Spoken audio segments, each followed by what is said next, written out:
Hey, Good morning, everybody. Thank you for tuning in to our live stream.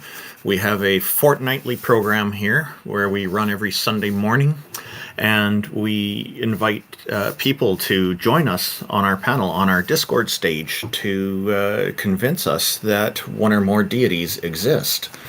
So we're here with our panel, who I'm going to introduce now. We start off with Amy Newman. She's known for her trademark slogan, Sending Love. She's a professional comedian and skeptic who hosts debates, interviews, and conversations on her YouTube channel. She also creates educational and other important content. Her YouTube channel is at youtube.com/Amy Newman. Tom Jump, or T Jump, is an atheist philosopher who hosts conversations with professors, philosophers, and other academics about topics ranging from biology and physics to religion and morality and so on. T Jump's YouTube channel is at youtube.com/tjump. J Mike is one of the co-hosts of the Talk Heathen show, and he joins us from time to time as well. Jefferson Spatchcock is an atheist inquisitor and intellectual who has particular expertise in analyzing and reviewing debates. His YouTube channel is available in the YouTube video description. J.L. Warren is an atheist activist, educator, and entertainer. He runs the Bridge the Divide YouTube channel, where he addresses irrational beliefs, the irrational behaviors that often follow, the societal divides they create, and how those divides can be bridged with education, rationality, and reason. His YouTube channel is at youtube.com/JLWarren. I'm Randolf Richardson, an atheist from British Columbia, Canada. I'm the founding president of the Canadian Atheists, and I'm an advocate for freedom, fair justice, and critical thinking. You can find out more about the Canadian Atheists at canadianatheists.ca, that's the website, and my YouTube channel is at youtube.com/Randolf Richardson. IX is a Tom Unboxes subscriber and former atheist community of Discord admin who enjoys long walks through evolutionary biology-inspired computer science, archaeological, academic, biblical criticism, and so on. Jack Burton is a self-described middle-aged, college-educated nobody who drives the Pork Chop Express truck in his spare time. He's a deist and mostly non-committal to philosophical stances. Peter de Tucker is an atheist from the Netherlands who handles the production of various YouTube channels, including Aaron Ra's channel, and generously contributes his professional artistic skills for free to atheists all around the world. His YouTube channel is at youtube.com/gonna go for it. Taco, our organizer, is the #1 Discord debater who has never lost a Discord debate in his life. Thank you, everybody, for joining us, and thank you to everybody on the panel for being here. Did anybody have any burning points you wanted to make before we started our program? I think we should do intros last at the end when most people are here or to actually listen and potentially care. Intros at the beginning kind of waste because there's only like 10 people in the audience when we first start. You can do it at the start and the finish. It's not a big deal. So we've got Prax Pred. I don't know how to say that, but he wants to come up and talk with us about there being a potential simulation that's not necessarily a god existing, right? But it sounds pretty interesting.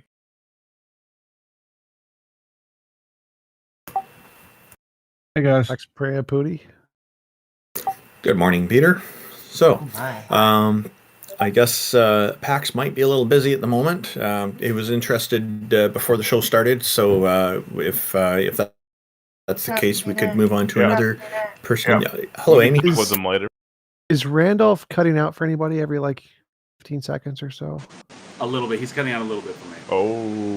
Oh, Tangelo, fix that. You need to go push to talk, man. I'm going to invite you back up. Make sure you're push to talk. Thanks, T-Jump.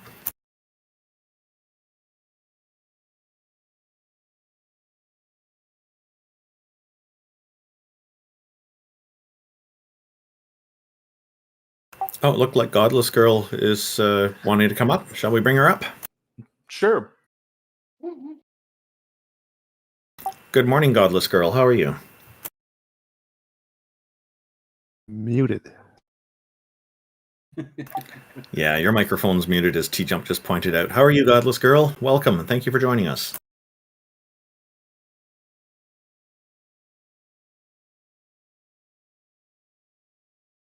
Okay, I guess... Sorry, I couldn't figure out how to unmute.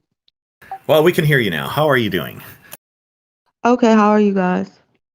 Pretty good, pretty good. So, you're godless, which means you're not a theist. Did you have some perspective you'd like to share with us?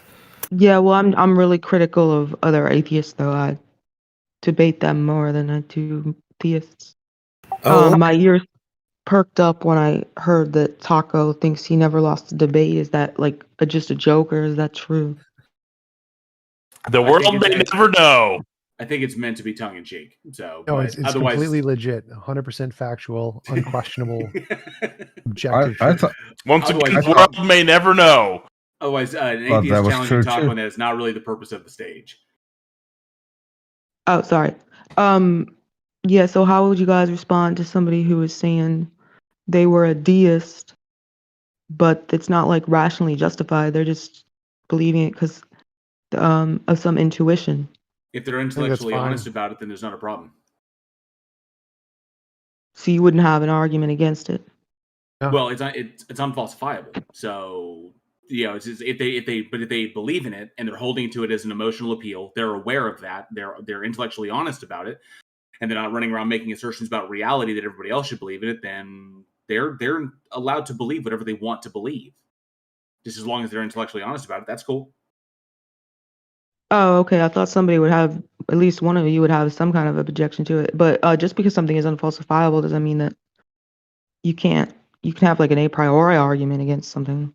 Well, I can tell you the objection I would have is if they're trying to impose those beliefs on others, and because I'm very much in favor of people having intellectual sovereignty, as I like to call it.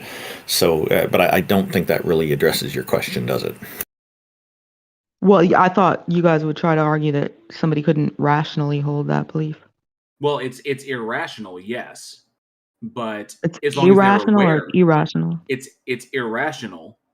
It is not rational. It is irrational. So they can hold that. But you can hold an irrational position as long as you're aware that it's irrational, and you can accept that. If you're intellectually honest about it, then there shouldn't be a problem there. I don't think it would be irrational. That's what I would want an argument for, because I don't think it's irrational. I think it's just irrational when you believe something because of an intuition in the absence of a defeater. Right. So I think it'd only be irrational if they claimed to have evidence that they didn't, or something along those lines. If their beliefs were not proportional to the evidence that they claim to have. If they just choose to believe based off intuition and don't claim to have any evidence, then that's not irrational. They're just choosing to believe, and that's fine.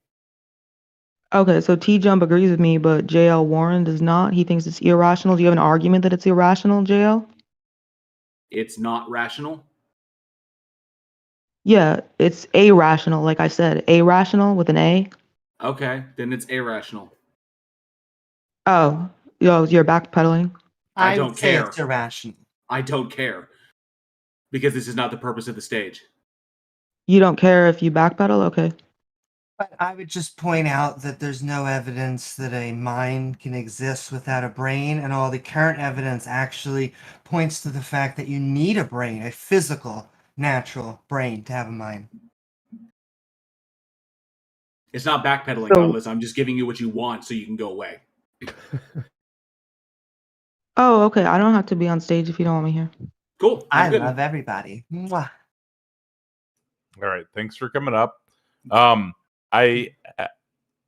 friend of mine, Neil Spirits, is in the audience. I was PMing him here. I think he might want to come up. I'm going back and forth with him right now, but he has a lot of experiences with ghosts and spirits, so I think that would be a fun one if he'll come up. Experience with ghosts and spirits. Now that's, I'm assuming that's not just Halloween. Are we talking like Demi Moore experience, or are we talking Demi Moore experience, or are we talking like Ray Stantz experience? I don't know exactly. That's why I'm saying I'd like to have him up here, because that seems like a very, very interesting topic. I saw him on the audience, and he's got some cool graphs even. The T-Jump, you recently were in a debate with Kent Hovind, as I understand. How do you think that went? That was interesting. It was so close to like a really fun debate, but he kind of weaseled out of it because The debate was testable predictions, and didn't really understand that in science, testable predictions isn't just literally predicting anything about the future. Like I could predict that in 5 seconds I'm going to pick my nose, and if that happens, clearly that's not evidence of anything in science. No one cares. What people care about in science is novel testable predictions, things that we don't know about yet. But he kind of evaded that topic as much as possible, desperately. I watched that debate, and so Me too. I was really curious, Tom. What did it say in the email that the title of the debate was? Because I know for a fact that you have to pin him down on a topic. If you don't do that meticulously, he's going to run away from it. I didn't set it up, so that was Donnie, Standing for Truth, set it up, so I wasn't a part of that. Yeah, what confused me is that apparently there's a series and it's the same topic for every debate, according to Kent. I'm surprised. I mean, T-Dem, did you get a chance to see McKinnon Mitchell's documentary on Hovind? He literally said maybe, I don't know, that he wasn't required to defend his position. Well, yeah, I don't think Kent has multiple debate strategies. He has one debate strategy, and he just repeats the same strategy over and over again, no matter what you do with the title. Okay, guys, we just have brought up a guest, Zeit. I hope I'm pronouncing your name correctly. Welcome. How are you doing? Zeit. Thank you for correcting me, Zeit. How are you doing today, Zeit? No. Zeit. Starting with a T. Zeit. German. Okay. It has disappeared. There's Well, thank you for offended by joining us. Oh, he wants to come back. I think it was his time. And if anybody else would like to come chat with us, feel free to raise your hand and we'll get you in the queue. The water is fine. Hello. Hello, welcome. Hello. What you got first?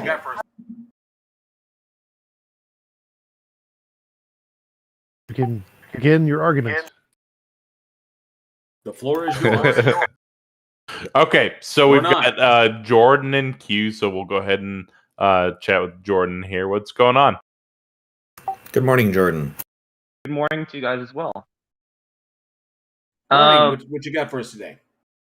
I apologize if I'm not very experienced in this topic, but one of the arguments, although by philosophers is not really that many have found that convincing, one has been influential for me is like the moral argument for God.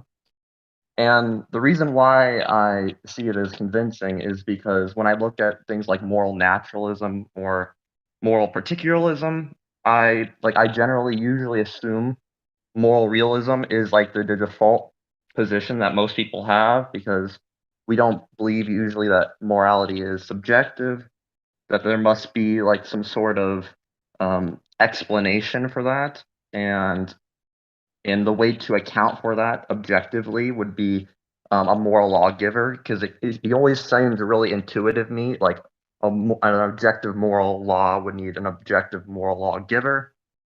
And I know people would like to object, isn't that God's opinion?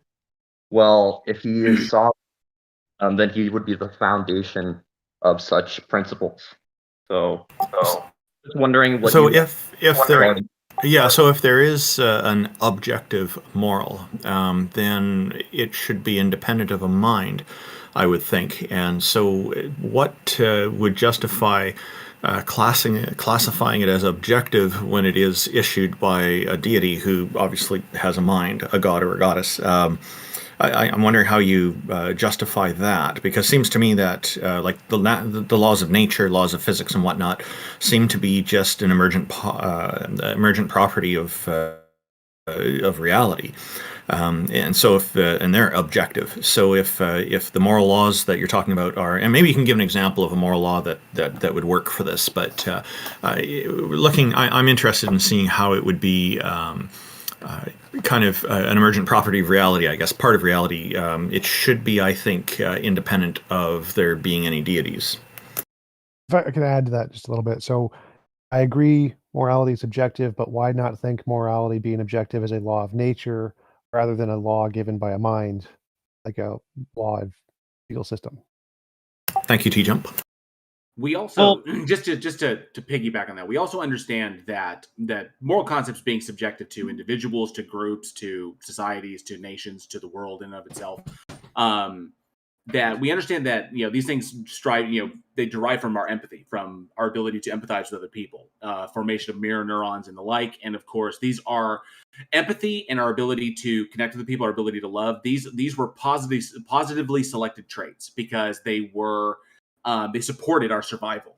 And so as human beings evolved over the past 2 million years, that we developed these, and because connecting or cooperative action and empathy would allow us to survive better than selfish action. And so we would typically ostracize those individuals that worked against the group. We'd kick them out, which means that they would not breed and spread those genes. And then those individuals who were more inclined to be empathetic with their fellow human beings were a part of the group. They passed their genes on. And so we artificially selected for our own empathy as we were protecting our group as a survival mechanism.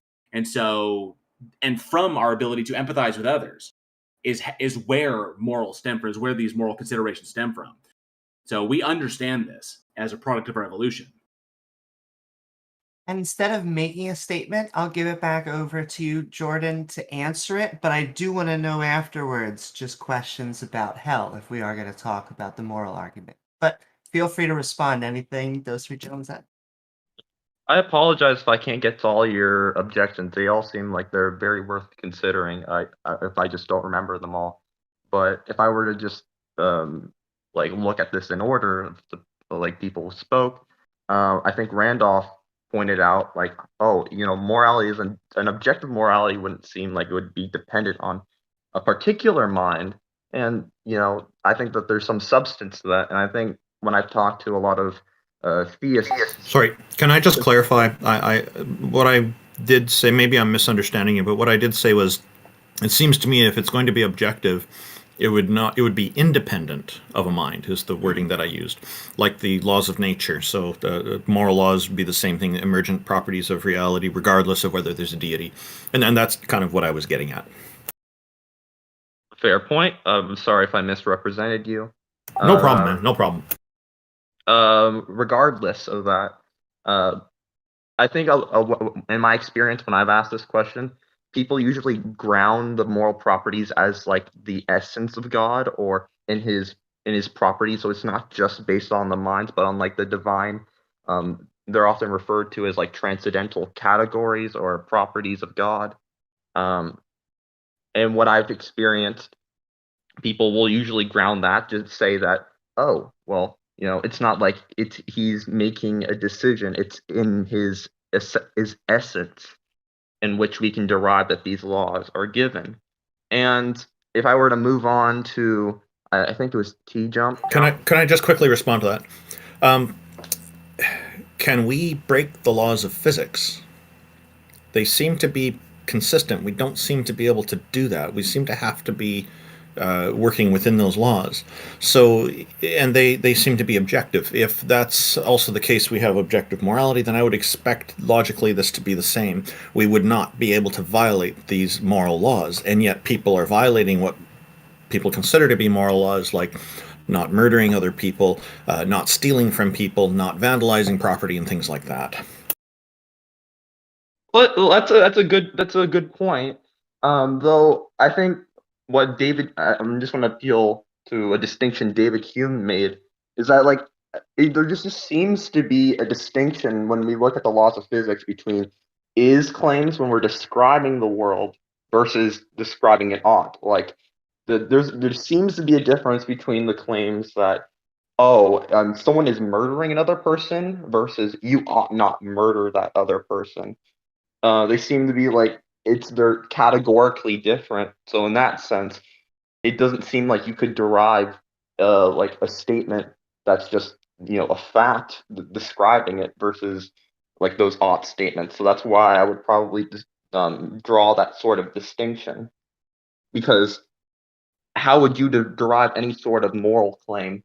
Say that someone goes up and kills another man. How would you derive that is good or that is bad from just looking at the empirical facts about the situation? In the science fiction story I'm writing, I've been working on this since the 1980s in my spare time. I'm working on a lot of things. There's one planet where there's a society of assassins where uh, um, killing people, killing other they're alien species, but I'll just call them people for simplicity. Killing other people is not considered to be immoral. There's certain situations where it's not acceptable, but most of the time it's something that can happen. They've got a huge overpopulation problem there. They multiply like rabbits. So this is part of the solution. So to me, this is the point of this is that there are circumstances where if we're going to use killing another person is actually moral. One thing I can think of is a mercy killing, where somebody is suffering with a terminal illness that is only getting worse day by day and more painful for them, and they want euthanasia. So, in my view, it would be moral to kill that person because they're requesting it, and they obviously. And I think, and the reason I mentioned the terminal illness is just to kind of make it easier for people to consider this thought experiment. There are other situations where people are okay with capital punishment. Now, I'm opposed to capital punishment in its current forms. I think that I do have a suggestion for improving the situation, and I'll just mention this briefly. What it is, and I've written about this, is that with a better solution would be, if you still need capital punishment, to instead make it a life sentence with, after minimum time served, the convicted person can apply to a judge to get the death penalty. So that way it doesn't violate their personal bodily autonomy, and so their human rights would still be respected there. So to me, that would be an improvement. I think the whole problem with the incarceration is problematic, though, because a lot of the systems that are out there are punishment based and not rehabilitation focused, and as nearly as much as they should be. But these are, I guess I've covered a number of different examples where we've provided a number of different examples where there's a lot of different views on these subjects. Can you provide an example of an objective moral that that you think would be a good one to use as an example in this conversation? So this is okay. I'll give one. That you should not treat some people as an end, as a means to an end.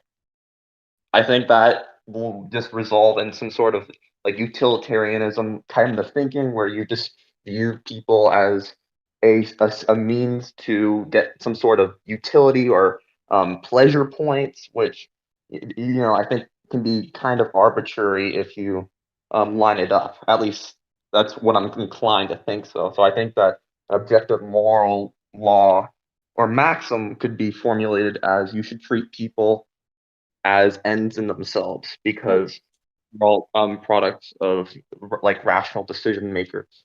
That actually brings up a good way to me to ask questions like, first, do you believe in a hell?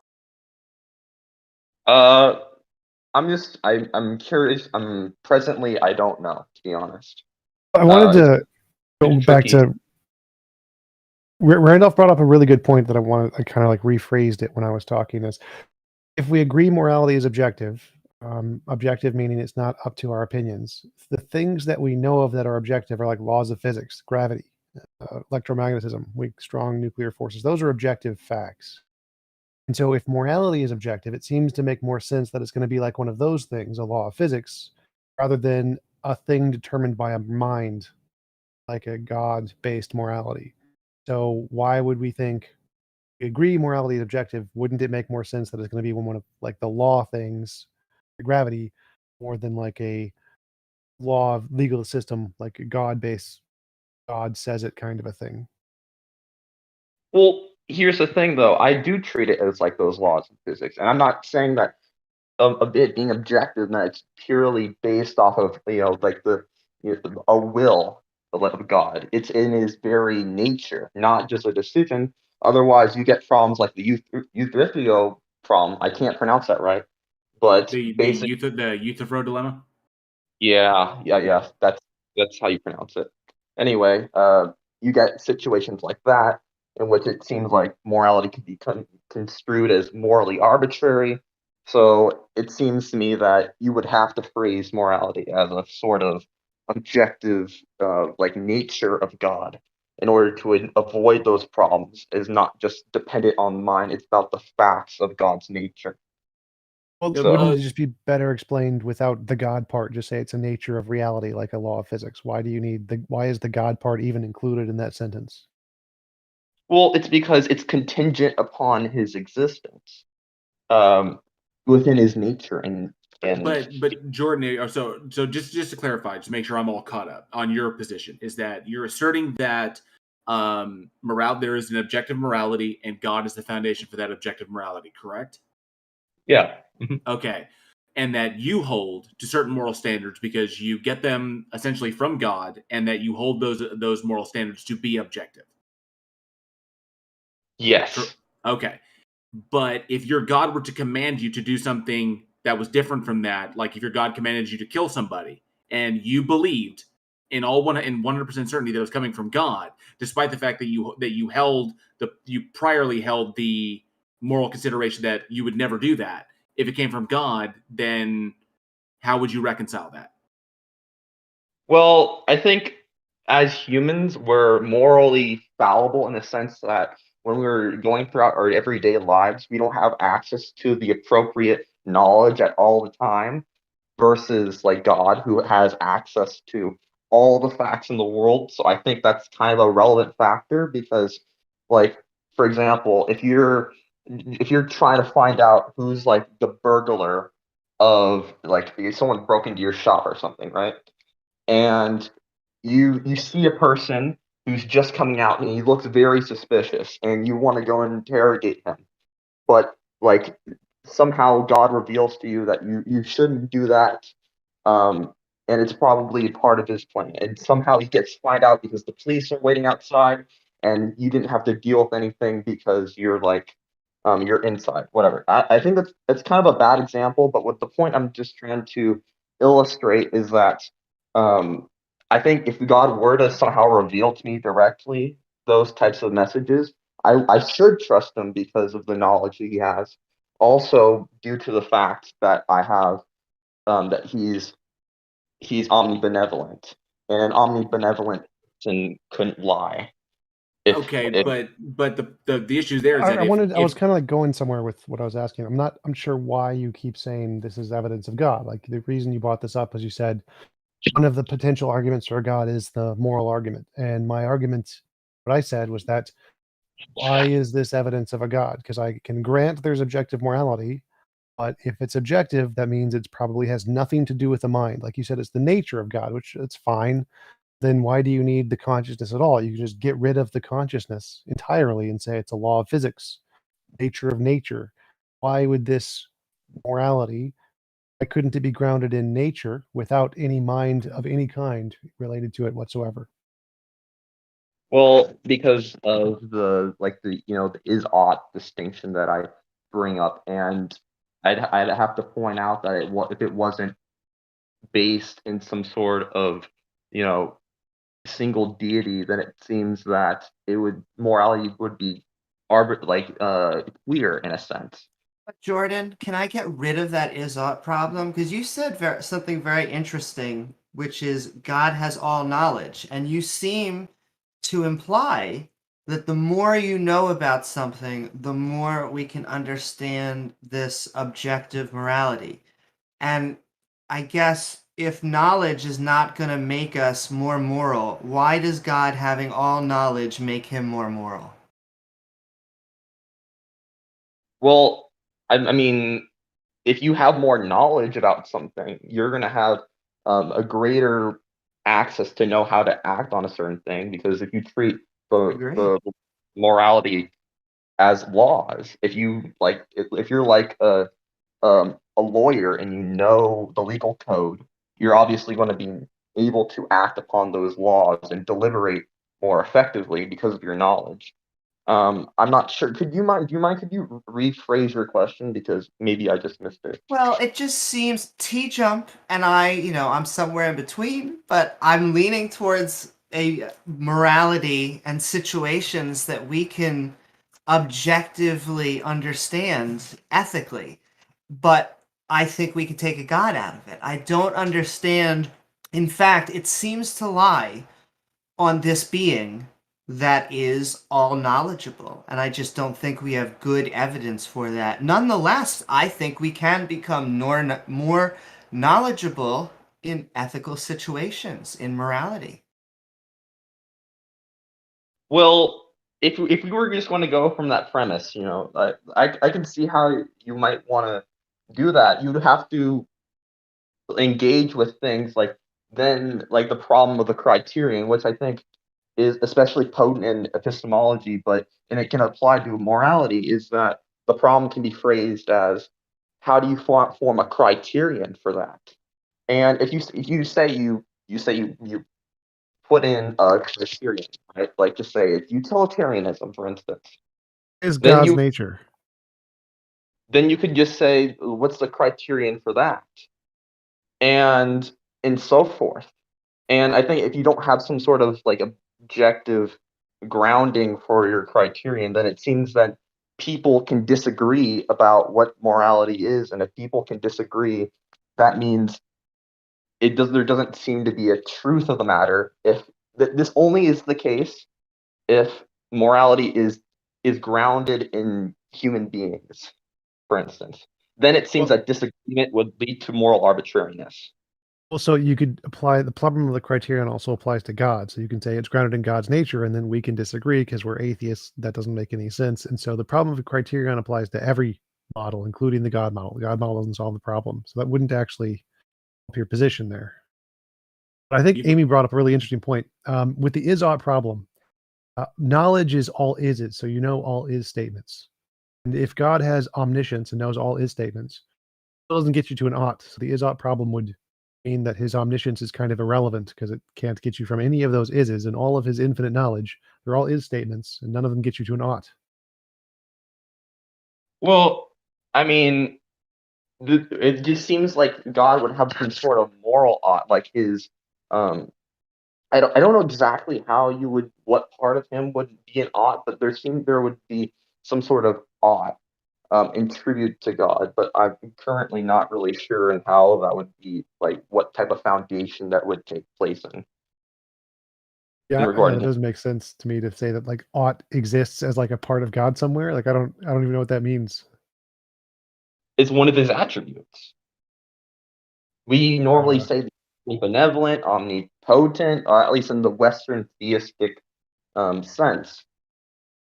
And all the other omnis are attributes of God. I mean, that doesn't seem too out of the ordinary. Oughtness isn't one of those things typically. Oughtness, I don't think can be it's not like a property. It's not even, doesn't even work that way. I don't know what it means for oughtness to be a property. Would you consider yourself like a moral anti-realist, and you just don't think I'm a moral realist? I'm very much moral realist. I see. Then I'm curious how you would think that moral facts would like manifest themselves, or like the laws of physics. Yeah, so I think instead of God's nature, it's nature's nature, but I don't think it has like a property of oughtness anywhere. I don't think there's like an oughtness particle hiding. Like I don't think it even makes sense. I think oughtness is a category we label things. Once like you can prove that oughtness isn't a part of morality. Like is something moral because you ought to do it, or ought you do it because it's moral? Like try to answer that. Can you say that again? Should you do it because you ought to do it, or you ought to do it because it is moral? Is something moral because you ought to do it, or ought you do it because it's moral? Euthyphro. Spoilers. Couldn't either way, like no. So the first horn is saying, if you imagine a box that contains all the things that make something moral, oughtness would be one of the things in that box. So it is something moral because you ought to do it. That means oughtness is one of the entailed properties that make something moral. The second question is, ought you do it because it's moral? That means there's some box and all the set of moral properties are in that box. And once you know that, then you apply this outside property of oughtness that has nothing to do with morality. You're just applying it to the moral things. me, the second one seems to make more sense. You ought to do something because you know it's moral. So once you have a set of moral facts or whatever makes something moral and you know what that is, then you can say you ought to do it. But oughtness is never going to be one of those facts. Let me try and give my thoughts of what the Euthyphro dilemma would look like. I usually interpret it as saying either gods, like he did in Euthyphro, the Plato did. He formulated it as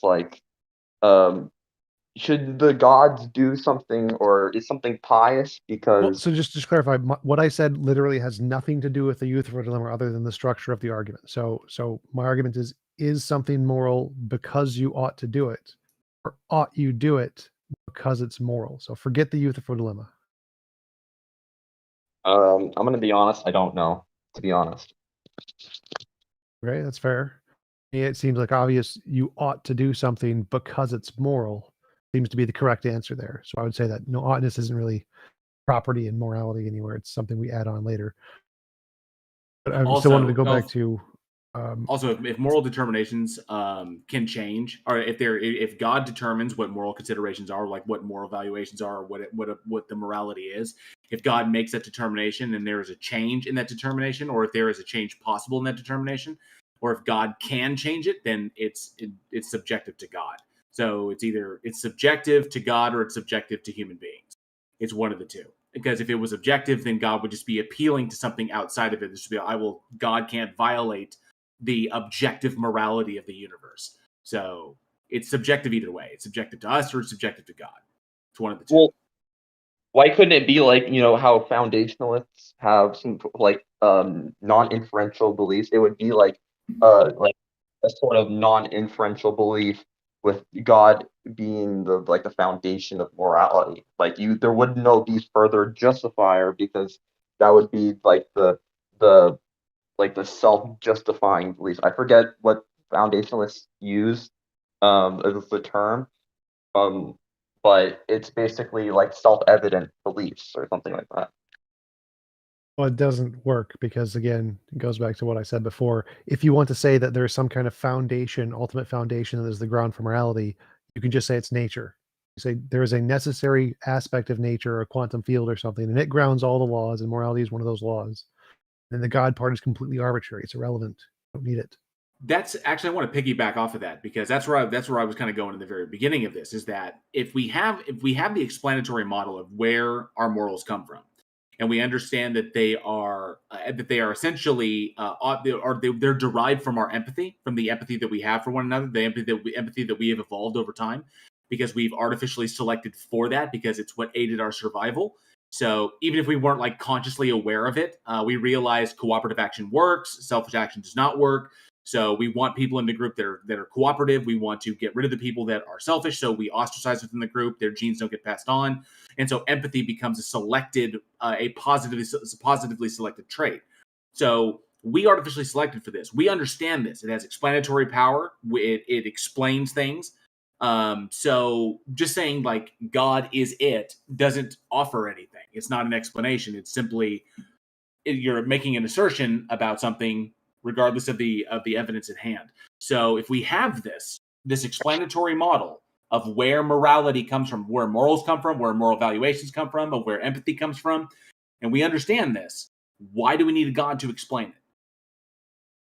Well, then, and I would have to reject one of your premises that the empathy would be a sufficient explanatory model for morality, because it seems like it can't account for cases, or at least in the evolutionary sense, these evolutionary debunking arguments can't take place or account for situations where it seems like it would be fit for survival, but it would be immoral. No, sure we do. Evolutionary game theory. Cooperative action leads to more positive results in the long term than selfish action.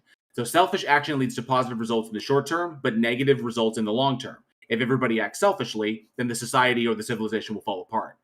If everybody acts cooperatively, then the society will flourish, because we get long-term positive results because of this. We share food, we share shelter, we work together.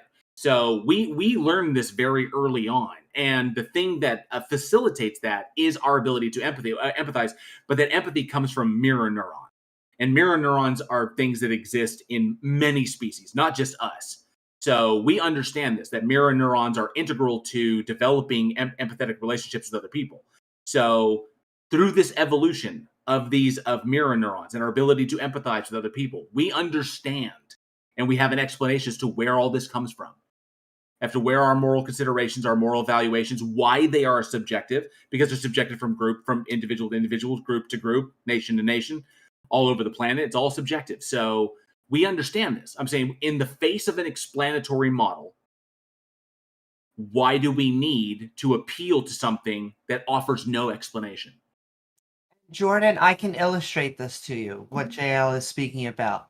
Say you are walking down a street and you have a sandwich, and you notice that a homeless person is on the street. And so what you do is that you split the sandwich in half and you hand it to him and walk away. Now, my question to you is, why did you split that sandwich, and was it God? Well, I think there could be a numerous different reasons why someone would do that.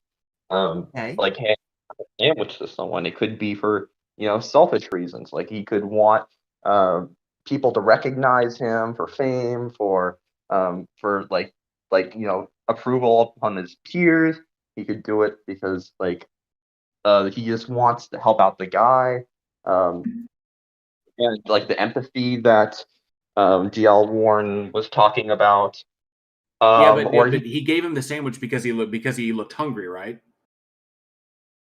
I mean, in this hypothetical situation, it could be that or many other causes. Yeah, Yeah, sure. I mean, he's looking at him. He looks like he needs a sandwich. He looks hungry. He's not asking for one, but you decide to do it anyway. It doesn't matter why. It's how did you make the determination that this person was in need? Is because you recognize what need looks like in yourself. And so you empathize with the fact that they are needy, that they are in need. You recognize that. You internalize their experience, mirror neurons, and then you react accordingly. So it's either you reject it, which you can find considerations, which makes, you can subjectively say, no, I don't want to. I'm really hungry and I want to eat my sandwich and he should get a job. Or you can say, no, I have this and I don't need this all of this sandwich, so I'm going to split it. I'm going to give it to him. Or it says, oh, you know what? I wasn't really all that hungry anyway. Have the whole sandwich. Or, hey, oh, look, everybody's looking. I ought to do this because it makes me look good. Doesn't matter. You wouldn't have been able to identify with the other person's plight without those mirror neurons. So to summarize, they're saying morality is subjective. It's not objective. Therefore, you don't need a God to explain objective morality because there isn't one. That's their argument. My argument is even if morality is objective, that doesn't indicate a God because it can be objective without a God. And I agree with both those assessments. Well, that's quite interesting. I'm just wondering, like, how T jumps do, because he thinks that morality is objective because it's like a fact. At least that's what I think he thinks. Yes. How can he account for differing expert intuitions on a certain subject and come to a conclusion regarding that? Because I think that's one of the things that religions often have a better time doing is giving us a more definitive answer in those moral situations. But like, for example, just take a controversial situation like abortion, right? It's very controversial. There's many arguments on both sides. How would you, in a moral, from a moral naturalist perspective, be able to come to a conclusion based off of radically different expert opinions on the subject? So it would be like there's a law of physics that is the moral law, and other things contravene on that law. And when the other things are mitigated and are less effective, then the moral law begins to take over. And so as society progresses, if the thing that's preventing us from acknowledging the moral law to its fullest extent is our pragmatic needs, for example, as our pragmatic needs will decrease, then our openness to the moral law will increase and more societies will become more morally inclined. It's easy to explain a differentiation in way any laws in physics work, as one law is predominant in one domain. If the domain changes, then the other's law becomes dominant, which causes a gradient. I don't know why you think that God answers that question better, or why religions answer that question better. Because as far as I know, they don't have a good answer for that question. Well, oftentimes they can come through the form of divine revelation, or like the Bible or Quran, or other sorts of guides. But what I'm raising here is some sort of like moral skepticism towards that view, because it seems that even if it were to be true, under like an atheistic type of source or anything related to that domain, that it would be hard, at least almost impossible, to get moral knowledge regarding specific cases. And if it can't do that, then it doesn't seem to be a good model, because even practically speaking, as you say, we would want to have those sort of conclusions in Not mind. sure what you're arguing there. So, like, I'm saying that our moral intuitions are kind of like our eyes. We see things; they're not always accurate. They are inaccurate many times, but we can still gain knowledge about the world through our eyes. And so, the fact that our moral senses would be exactly the same as any of our other senses would make perfect sense. We can gain knowledge in the same way we do for any other senses, essentially. But I don't like when we're comparing that explanation to um, the Bible and the Quran, and people have a bunch of different religions. It seems like the more plausible explanation of what explains moral disagreement is our moral intuitions are like a sense, like eyes, and they're fallible, and they come up with different conclusions. Seems like a much better explanation than there's a whole bunch of different Bibles. Well, if it's grounded on intuitions, the whole point of bringing up is that then when we look at human experiences, people have differing intuitions. So Yes. how are we going to decipher about that? Like, with perception, it's a little bit different, because we're looking out to an objective world that exists beyond our perception. But with like intuitions, like it can get a lot more fuzzy in that realm. So I'm saying it's exactly like that. So our intuitions are kind of like our eyes. They're trying to sense the moral law. They're trying to see what morality is, just like our eyes are trying to see what the world is. And you do that in varying degrees. Like you have disabilities, like you're blind. People literally can't see. People who are psychopath have that intuition disabled. They don't have a moral intuition. So I'm saying that in the naturalist view, morality is exactly like all of the other senses, and they come in gradients, and you have different opinions, and you have diseases that affect them, and that makes perfect sense. It's make a lot of sense, a lot more sense than there's an all-powerful being God, but a whole bunch of different Bibles. That seems to make a lot less sense. In fact, I would say that we have one less presupposition than theists. Like you have the benefit of parsimony. I mean, I would, that's a different argument, but yes, I would say all-powerful, all-knowing, all-living being has infinitely many more assumptions, but it's a different thing. So, but Jordan, I mean, if you can, I don't know, I kind of want to, because never got an answer on that. It was like, but in the face of an explanatory model, why would we need to appeal to something that offers no explanation? Well, I mean, I think that was a little bit of a loaded question, because obviously, well, I mean, if you have two options, right? Okay, so I've got option A and option B, and option A maybe fulfill some sort of psychological utility with me or whatever, but it doesn't offer a mechanistic explanation for a phenomena. And then I've got option B that offers a mechanistic explanation for a phenomena. So I'm looking for a reason why this phenomena occurs, and I've got two options. One has the mechanistic explanation, one does not. Why would I favor the one that offers no mechanistic explanation? Why would I wouldn't? Exactly. You wouldn't, and yeah, and but that's not what I'm saying. From my perspective, I'm arguing that there are attributes about like objective moral laws that concern God that can explain some things. Like, because I generally take it as a premise that there are moral duties that kind of transcend, the evolutionary makeup of the mind. Because if we're going to consider objective, in my opinion, it shouldn't be dependent upon what anyone else thinks. So, but in your worldview, it's dependent upon what God thinks. It's not just what he thinks; it's about the fact of the matter regarding his essence or his property. But as indicated by the Bible, that can change.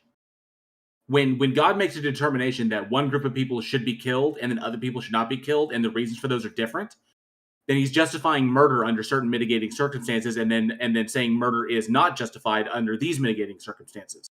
For example, if you're Jewish, you shouldn't murder your fellow Jews, but if you are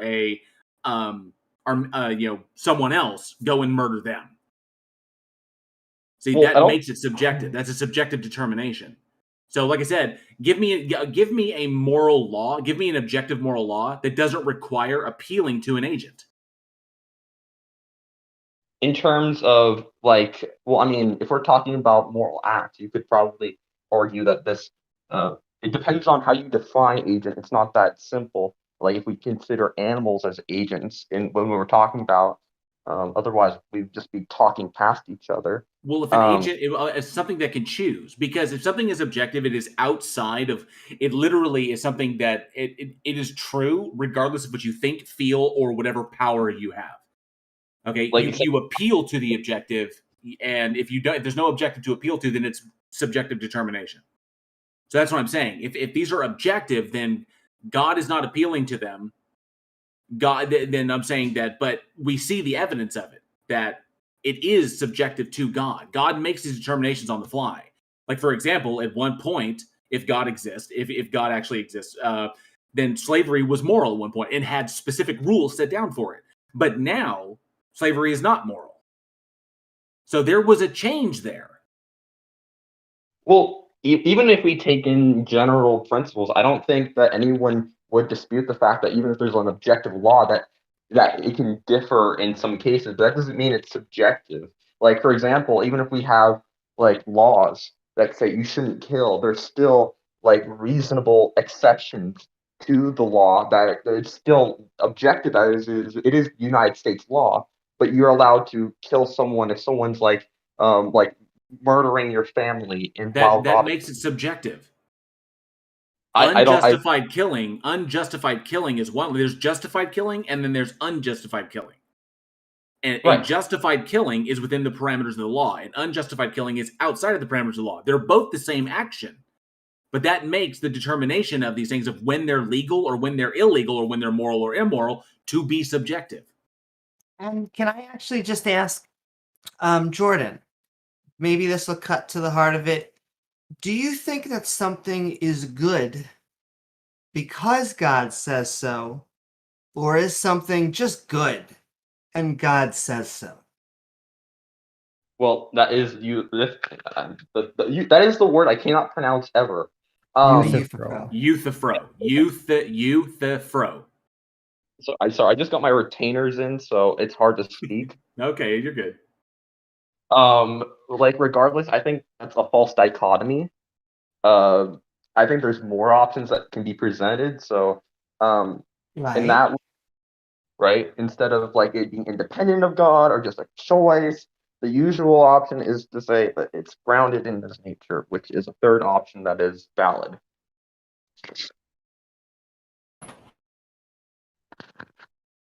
But grounded in its nature. Yeah, I apologize. I have to go. I have to go take a test. I thank you. So thank you guys for the call. I apologize if I wasn't speaking clearly earlier on. No problem. You're good, Jordan. Thank you for coming up. Jordan, you did great. We really enjoyed the conversation. You brought up a deep and fascinating topic. Thank you. Have a good day. Bye.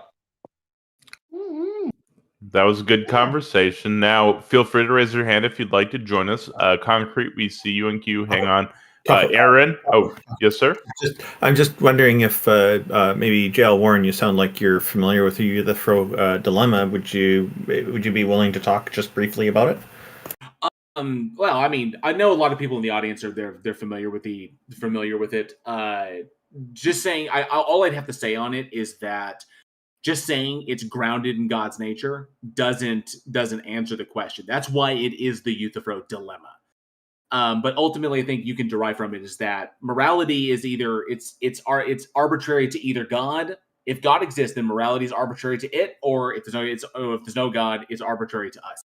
Either way, Because if there is an objective standard, then it stands outside of God, and God is merely appealing to that, and then by definition, God is not God.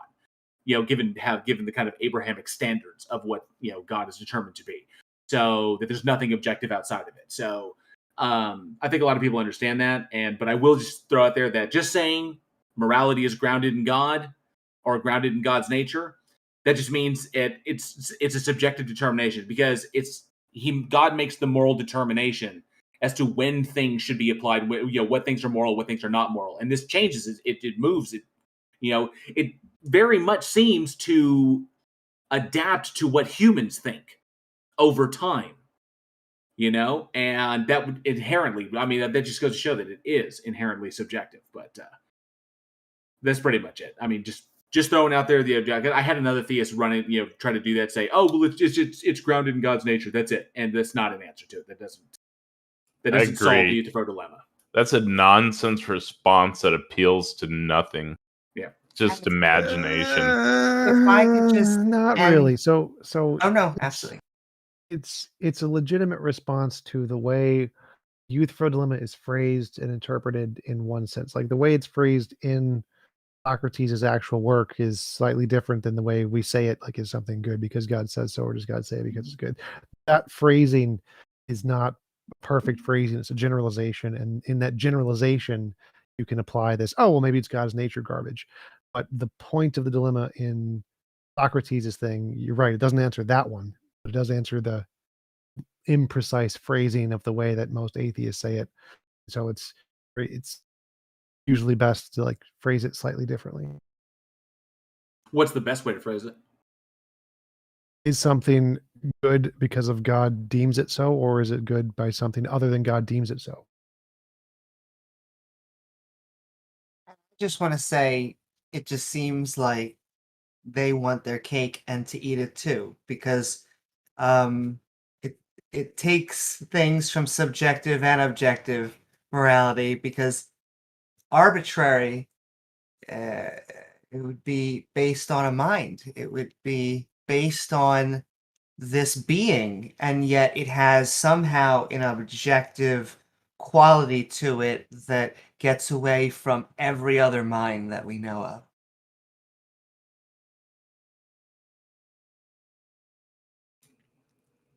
Oh, welcome, Aaron. Yeah, Aaron was messaging me. He wanted to talk about theistic God, kind of, it sounded like. Might be somewhat related to Islam. As opposed to a non-theistic God? I said deistic. Oh, gotcha. Oh, deistic. Where's Jack? Hey, Aaron, how's it going? I'm good. How are you? Good. So first, I would say I don't mean to be throwing Jordan under the bus here, but I don't think the moral argument really works here, because mainly because one, it comes with the presupposition of morality is objective without the evidence of morality being objective. That's a first. And second, it doesn't necessarily naturally follow from objective morality to therefore God exists. I don't think it necessarily follows from that. There's more explanation outside of that. So dare I say you're preaching to the choir? That's what my argument and Taco's argument were. Those were the two things we both said. Yeah, I would say I agree with those arguments. But JL Warren, not Taco. JL Warren. Me and JL Warren. Yeah. I would so I mean, okay, this is not exactly a conventional way to get this conversation going, but I would I've heard JL Warren talk a lot, and I know that rather than making the whole contingency argument over again, I think we've all heard it over here. So I want JL Warren specifically to explain to me his understanding of the contingency argument, if you don't mind. Well, could you like give like, is this an argument for God? Could you present it? Instead of asking him to present your argument, you should. No, I want to basically what the aim of it is, just to understand, just to see where we both stand with regards to the argument, just so I can know that, just to see that like if we're on the same page, because other people have made the argument before, we've all heard the argument, but then I just want to see that we're on the same page with regards to the argument, like with what the argument is actually saying, not whether we agree on it. I don't know about him, but if someone was agnostic to, I mean, this ultimately boils down to a necessary being claim, if I'm not mistaken. Yeah. And if somebody was, say, agnostic to the necessary being claim, maybe it's a brute fact instead, or something else, right? A simulation. I don't. I'd like him to present Assuming- his version so we actually know what he's talking about. So okay, Could so you prove Aaron, a necessary? So Aaron, just to being? clarify, you're talking about everything is either necessary or contingent. That things are either necessary or contingent, and because since not every being can be contingent, it follows that there must be a necessary being upon which all things are contingent, right? It's more like it's more like by virtue of the existence of contingent beings, there cannot be only contingent beings. There must also be a necessary existence upon which those contingent existence. So I hold that the argument for contingency doesn't get you to God because there's no logical contradiction in infinite regress. That you There's could no logical have an contradiction you could in have an infinite infinite you could have an infinite regress of contingency. So you're essentially saying that there can be an actualized infinite. Absolutely. Yes, that is logically possible. Yeah, there's no logical contradiction there. So How's some type of physical substrate? I don't see how there can be an actualized infinite. Because there's no logical contradiction there. No, I would argue there is a logical contradiction in saying that there can be an infinite regress. What is it? Okay, let me put it this way. Could I ever get to this point in time if I had to wait an infinite amount of time before getting to this point in time? Not a logical contradiction. How's that not a logical contradiction? It's not a logical a logical contradiction is P and not P. So in order to say that there's a logical contradiction with a past infinite, you're going to need to show which property in the past infinite is logically contradictory, as in it literally the thing exists and does not exist at the same time. So no, I'm saying this point in time exists, right? Yeah, I'm saying it is impossible for it to have been. Go ahead. Aaron, for example, whole numbers go forever in either direction, right? But 6 still follows 5, and 4 still precedes 5. Mm-hmm. So those are there. Okay, you can still have a number chain and still get to 5, and still get to 6 and 7 and 8 and 9 and 10. So there's no logical contradiction for there to be an infinite number chain and us simply be at 5, 6, or 7, and so on and so forth. Mm-hmm. So there's no logical contradiction there. I'm not saying okay.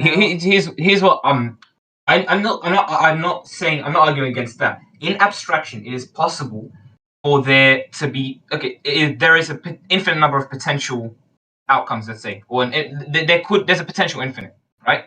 Infinity can manifest potentially, but it cannot manifest actually.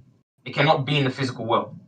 Yes, it can. That's the argument I'm making. The universe could go on eternally, and yet we could still have a finite beginning with the Big Bang. Wait, so you need to show then that means it's not infinite. If there was a beginning for it, you need to show the logical contradiction. There is no logical contradiction with a past eternal infinite. Even if, like you say, the present moment exists. If the B theory of time is true, there's a past infinite and the present moment exists. If there's a way to variation method in order to skip different interval times, the present moment can exist and there can still be a past infinite regression. There's no logical contradiction with there being a past infinite regression and the present moment existing. The only way that would be impossible is if you must necessarily go through every single point in time sequentially from the beginning, and even so, there's still going to be a present moment at some point. And that's why, which means it cannot be infinite. No, it can be infinite. And so that's why the argument for contingency, that all things are contingent except for this one thing, that doesn't work. You need to be able to, so if all things are contingent, except for one thing, you're just special pleading this one thing out in order to justify the argument. So, because there's no logical contradiction, there's no logical contradiction in infinite regress, then that's the best explanation we have given the evidence we have at hand. Well, I want to understand the point that you just made before special pleading something because you're special pleading something out in order to basically end the chain. Well, I want to understand something before that. So you're saying that I'm essentially making an exception for the necessary existence, right? In that it is not contingent. Is that the point of the argument you just made, or have I misunderstood? Yeah, No, it's because the argument for contingency relies upon special pleading. How so? Because you're special pleading God. Everything is contingent except for God. Yeah, I'm saying that occurs by necessity. Okay, Because everything is contingent. but you're simply defining God as that. How do you get from a physical No, I'm necessity? concluding. Okay. No, I haven't mentioned God at all. I'm just making the case for a necessary. But that's what but that's what the argument goes to. But the whole point is that you cannot eliminate the possibility of an infinite regress because infinite regress is not logically contradictory. And I'm making the case that it is logically contradictory. And you're wrong. I'm okay. Jill, you're defending some type of atheist or non-atheist view right now, but I'm more interested in how Aaron would go to God and how he would get from like a physical necessity to some type of God, right? Like Grandma poses some type of like physical necessity, right? But like, how do you get from that to God? Because that's a big step. Yeah, and even if it was a God, even if it was a, but Aaron, even if it was a God, that God could still be contingent on a previous God. And that God could still be contingent upon a previous God. Then that, and so on and so on and so definition, is not God. Then you'd have by definition, that is not God because you just have you just have an infinite regress of God.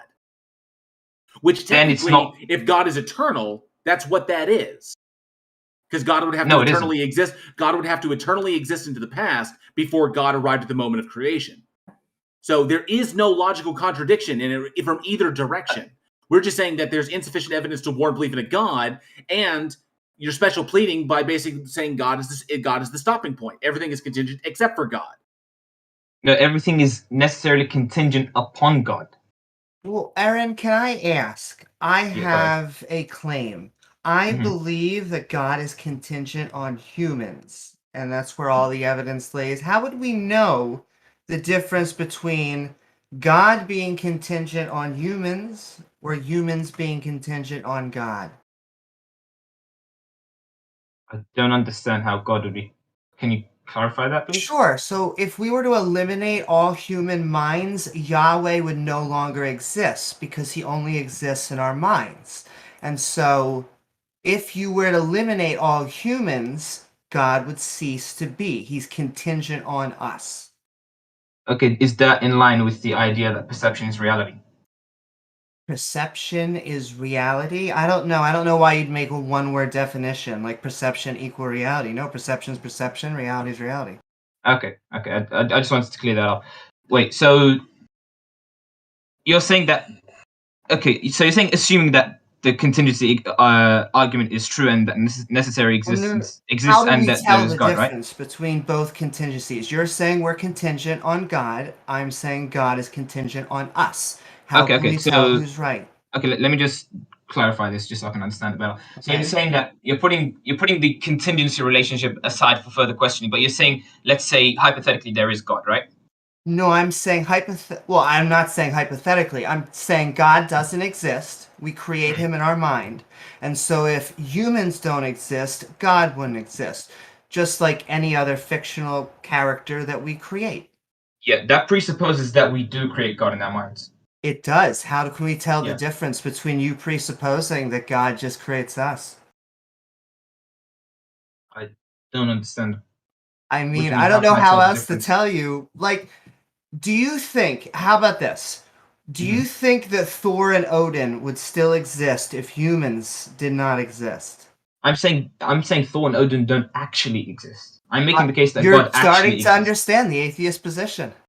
And we are saying that God, the I understand what the atheist add one more God. One more God. Aaron, and in the category of gods that human beings have created, the Abrahamic God is a part of that category. And I'm making the case there is no way to determine that is not true. No, I'm arguing that it isn't, though. I'm arguing that God objectively exists, necessarily exists. That's what I'm trying to argue right now. I'm saying that God objectively and necessarily exists, Okay, whereas all the other in ones order don't. to do So- that, so I don't think that. No, but that question was Aaron, in order Yeah. to do that, you have to show how the impossibility of that. You have to show how it can't not be the Impossibility of the contrary. But yeah, so That's because impossible. the infinite regress is not logically contradictory, it still holds as a valid conclusion. Well, Okay, you could just present a contradictory position, right? So you could be like, Aaron, so that's impossible because the physical necessity exists. Sorry, could you just reiterate that? Yeah, I'm saying, how do you get from the physical necessity? I presented a contradiction. The physical necessity exists. You're saying it's God. You're saying the necessary being is God. I'm saying it's some type of physical substrate. I'm saying, okay, it's impossible for it to be physical. Well, that's impossible because it is physical. Possible for it to not be necessary physical. existence. Yes, it's impossible for it to not be physical. It must be Well, physical. you're saying the necessary existence must be physical. Absolutely, yes. It is impossible for I'm it saying to not be I'm saying it's an impossibility because something that is Well, that's physical impossible is because it contingent has upon to its be parts because that it is. compose it. Now I'm saying a physical something that is physical is contingent upon the upon the parts that it's formed by. No. And that contradicts the whole idea of the necessary existence. Necessary existence cannot be contingent. Quantum fields are not composed by anything. Well, it would be necessary, not contingent. So there's no contradiction. It just contradicts your view. That's why you aren't understanding it. It would be necessary. What would be? Could you just like rephrase that? Yeah, it's the necessary existence, like a necessary being, but it's more like a necessary substrate, if you will, whatever the physical substrate is, whether it be quantum fields, energy, whatever that ultimate physical substrate is, where it can no longer be further broken down. That would be the physical substrate. That would be, or quantum fields, whatever it ends up being. That is the physical necessity that exists. And you're saying it's something else. And we're saying that's impossible because that already exists. No, I'm saying it's impossible for it to be physical. I'm saying it's impossible for the necessary existence. That's to be impossible physical. because it's physical. It necessarily let has to be finish. physical. Let him finish. I don't understand. What do you mean it has to be physical? Why would it have to be physical? Because physical is all that exists. That's a presupposition. You don't know that. Yours is also a presupposition, and you don't know that. Which part? What do you mean? Which one's a presupposition? That What did I say? physical things can't be necessary, or physical things need parts that God can be. No, that's just a fact. If there's an existence that's physical, okay, that physical thing is contingent. Do we agree on that? Oh, no, that's your presupposition. Nowhere in physics does it say Why is that. it not nowhere in contingent? science. It has parts upon which it depends. It can't be contingent if it's necessary. It's the definition of necessary. I'm saying it's not necessary. But you're wrong. You're just saying that. How am I wrong? There's nothing in any branch of physics or science that necessarily states that anything that is physical must be contingent. In fact, contingent isn't even a property in any science field at all. That's the thing. I'm not making the case from a naturalist worldview. So here's the problem. Look, here's the problem with viewing things as everything is physical. That is that is not even a scientific view at all. So you're applying the scientific method to absolutely everything that could possibly exist. I don't think so. The point here is we're mirroring your argument. We're saying that if you want to say that something is necessary, you can say whatever you want is necessary. We can say a physical thing is necessary. You can say a supernatural thing is necessary. We can say a physical thing has no parts. You can say a supernatural thing has no parts. There's no evidence for either of those. They're both equally ad hoc nonsense claims that we're just asserting out of our butts. And I'm saying that based on natural I'm saying that comes off the back of a whole. So was it? Well, no, I just want to put as far as natural goes, we have matter and energy. So non-physical things could be maybe our thoughts as electrical currency, but it's still energy in a physical world. Yeah, that's not what I mean. That is true. But I'm saying you don't know that everything that exists is physical. Yes. Can we at least agree on that? Supernatural. Yeah, well, you could just provide one non-physical thing, and then we can all agree. No, I don't. Because right now, none of us agree with you. I'm not in a position where I have to prove that something that is non-physical. Then we can just say no. It's only physical. I'm saying there's no non-physical. No, can you say that? How can you verify that everything that exists must be physical? Because that's the only thing that exists. It's the only thing that you know exists, but can you say that it's a fact that everything that exists must be physical? So the argument is that you are asserting that something is necessary. We can assert that something else, something different is necessary. Just like you can't prove that God is necessary because you're just making it up. We have the same lack of ability to prove things are physically necessary. Just like what you're claiming about ours, we can't prove that there's a necessary physical thing. You can't prove there isn't. You can't prove God is. But okay, look, that's the whole point of the argument that I'm making here. But then you're just throwing it out here, without regarding the argument that came before. You're taking the argument and using it for a different conclusion. So we're using exactly your same argument, physicalism. Mm-hmm. Your argument, either it works for both or it works for neither. When did I argue that? No, that's my argument. So you are arguing for a necessary being, and we're saying we can also argue for a necessary being. And you have no way to show that one kind is more likely than another kind. I'm not purely just saying no, there's a necessary being and that's it, full stop. There's a whole argument that comes before that. Before that? Well, that's the part we're trying to get you to. We're trying to get you to show why is one kind of necessary being more plausible than a different kind of necessary being. It's what I was putting forth before, the contingency argument. So the contingency argument just says there's a necessary being. So there's a physical that's what it concludes, yes. Yes, so it doesn't tell us which kind of necessary being is the correct kind. No, it doesn't necessarily say, it doesn't point to a particular necessary being. It just says there is a necessary. Okay, this is the conclusion of the argument. This is as far as the conclusion of the argument goes. It has some implications, but this is as far as the conclusion of the argument goes. It says that by virtue of the existence of I know the argument. So we beings, can say that there is a necessary being, but it's physical. Problem solved. So we grant the argument. I'm saying okay. If you're trying to make that case by naturally following from the premises of the contingency argument, you can't say that, because yes, you can. Literally, there's no, you can't. I'll tell you why. I'll tell you why.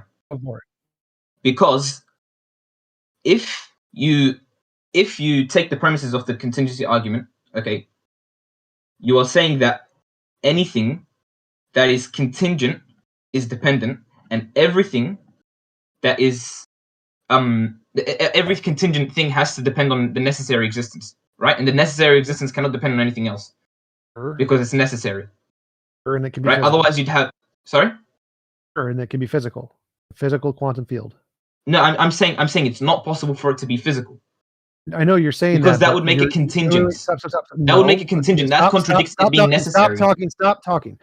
You said it's impossible to be physical based on the premises of the contingency argument.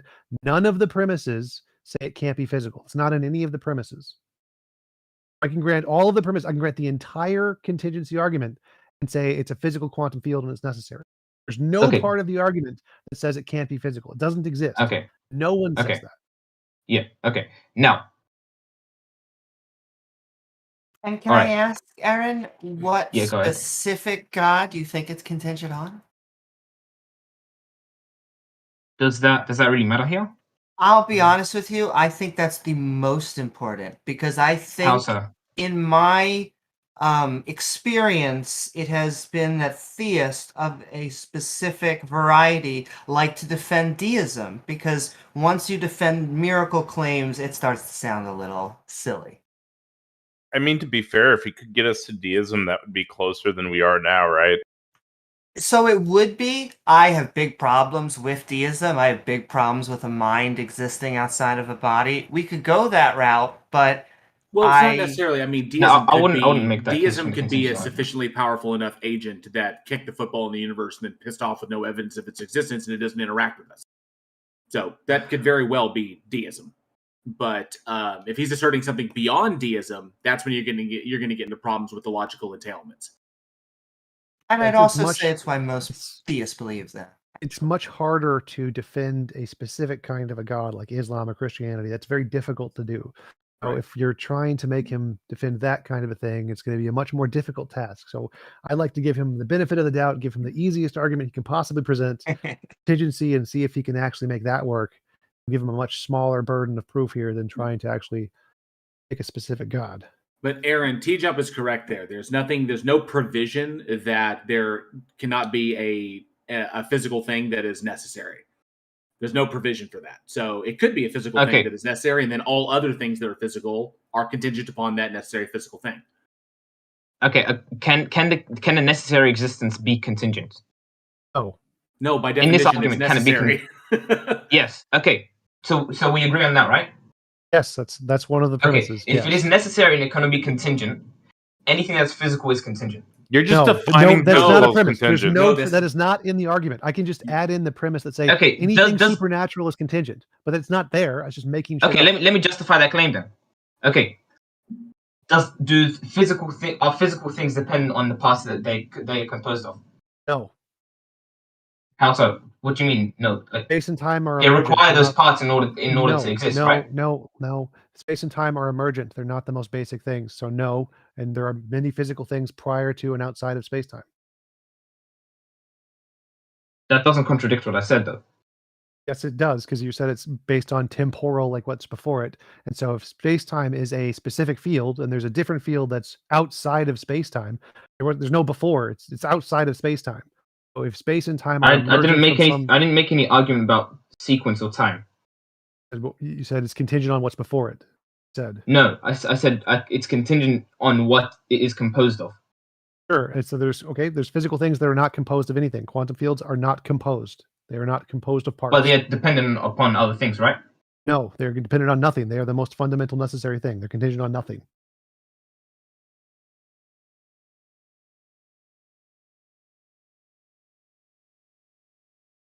Okay, can you give me an example then? Yes, quantum fields. This is the consensus in physics. Quantum fields are the most fundamental thing that ground everything else that exists. Can you explain that a bit more? Because I'm not exactly familiar with it. Not sure. Like all of the things like space and time are emergent from other quantum fields. Quantum fields are the things that interact to create literally everything, every field, every particle, every piece of energy. They are the most fundamental thing that creates everything else. So is that a fact of quantum physics, or is it yes. like what's the history of the development of that? Like that conclusion? You'd have to Google search emergent spacetime and look at the papers. It's really complicated stuff. Yeah. Yeah, there's education that goes into that, classes you could take, scholarly articles you can read on that. But I'll just say you can't have movement, a being, causality without space-time unless you have an expansion. Oh, physics says no. No, you don't need space-time. Space-time is not the most basic thing in the universe. Even in physics, it's not. No, I'm not saying I'm saying to have a being, as far as I could tell, or this type of reality. Yeah, but you said like interactions. You can't have interactions without space. Oh, no. When they say necessary being, though, it doesn't necessarily apply to like a god. It could be physical substrate. You could put anything in place. It's just necessary being is just like some type of necessary existence, basically. Yeah, being in philosophy just means an object that exists. Okay, can I go back to the infinite regress, the contradiction of the infinite regress here, because I still can't I can't see how it's. Well, there isn't a contradiction. There isn't a logical contradiction in the infinite regress. So, okay, do we know of any physical example of an infinite regress that we know that to demonstrate possibility? Whether or not we know it doesn't make it a logical contradiction. So we don't need to know of one that exists for it to not be a logical contradiction. So what you would need to show is where is the logical contradiction? I mean, I explained how there would be a logical contradiction. Where is how? But I was just told no. Like I don't. Well, what you said was. Well, no. Explain it again. Explain it again. How? Where do you think? Because Aristotle, who came up with this idea of the potential and actual infinites, he admitted there's no logical contradiction in his works. William Lane Craig, who gives this argument all the time, has admitted there is no logical contradiction in infinite regress. all of the academics who talk about this admit there is no logical contradiction in infinite regress. So I would like you to explain to me, what is the logical contradiction? So the arguments they use that how would we get to the present isn't a logical contradiction. How is that a logical contradiction if we cannot possibly get to the present? If what was required to get to the present is an infinite amount of I time explained to that pass before. that. The only way it would not work is if you assume the A theory of time, where you have to go from one sequential moment to the next sequential moment to the next sequential moment. Now, if you're doing that, then you wouldn't be able to skip ahead to like the 50-second sequential moment or whatever. If the B theory of time is true, that means all of the times exist at all points of time, essentially. They always exist, and you're not going from one sequential moment to the next sequential moment. And so if they all exist, then there's no contradiction with every moment being a present moment. And Okay, it's one can I get example. another example then? Sure, go for it. All right. If let's say I usually play volleyball, so let's say I'm about to take a serve, right? Yeah. If I had to get permission from an infinite number of people before I can take that serve, will I That's the A take theory that of serve? time. That's the A theory of time. That's the same thing I just said. So if you don't assume the A theory of time, can you? Okay, Well, Aaron, this different example is more for me to understand Can you knock down B theory? Sorry? Can you knock down B theory? Can you explain B theory? The B theory of time. It's that Yeah, can you explain that? every moment in time exists at the present moment. So like there's infinitely many present moments. They all exist. All time points exist at all times. They're always there. Like a movie. They're like the slides in a movie. I don't see how I would have to refute that if we don't have any evidence that it's a fact. Because you have to show that B theory of you have to no. You said it's logically I don't see how it's a fact. Wait. You said it's logically impossible. Yes. There's a logical contradiction. It means we don't need any evidence that it's true. All we have to show is it's possible. Because if it's possible, that means by definition it is not a logical contradiction. So if B theory of time is possible, that means that no, there is not a logical contradiction with a past infinite regress existing. Doesn't matter if we have evidence for it. It doesn't matter. All we need to do is show there's no logical contradiction. That's it. There you go.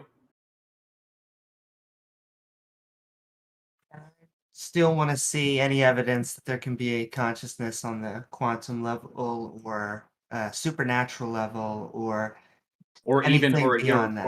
Or even how you or even a demonstration of how a thing can exist outside of space-time when that is not a thing that can exist. I don't think we've gotten there yet, to be honest. But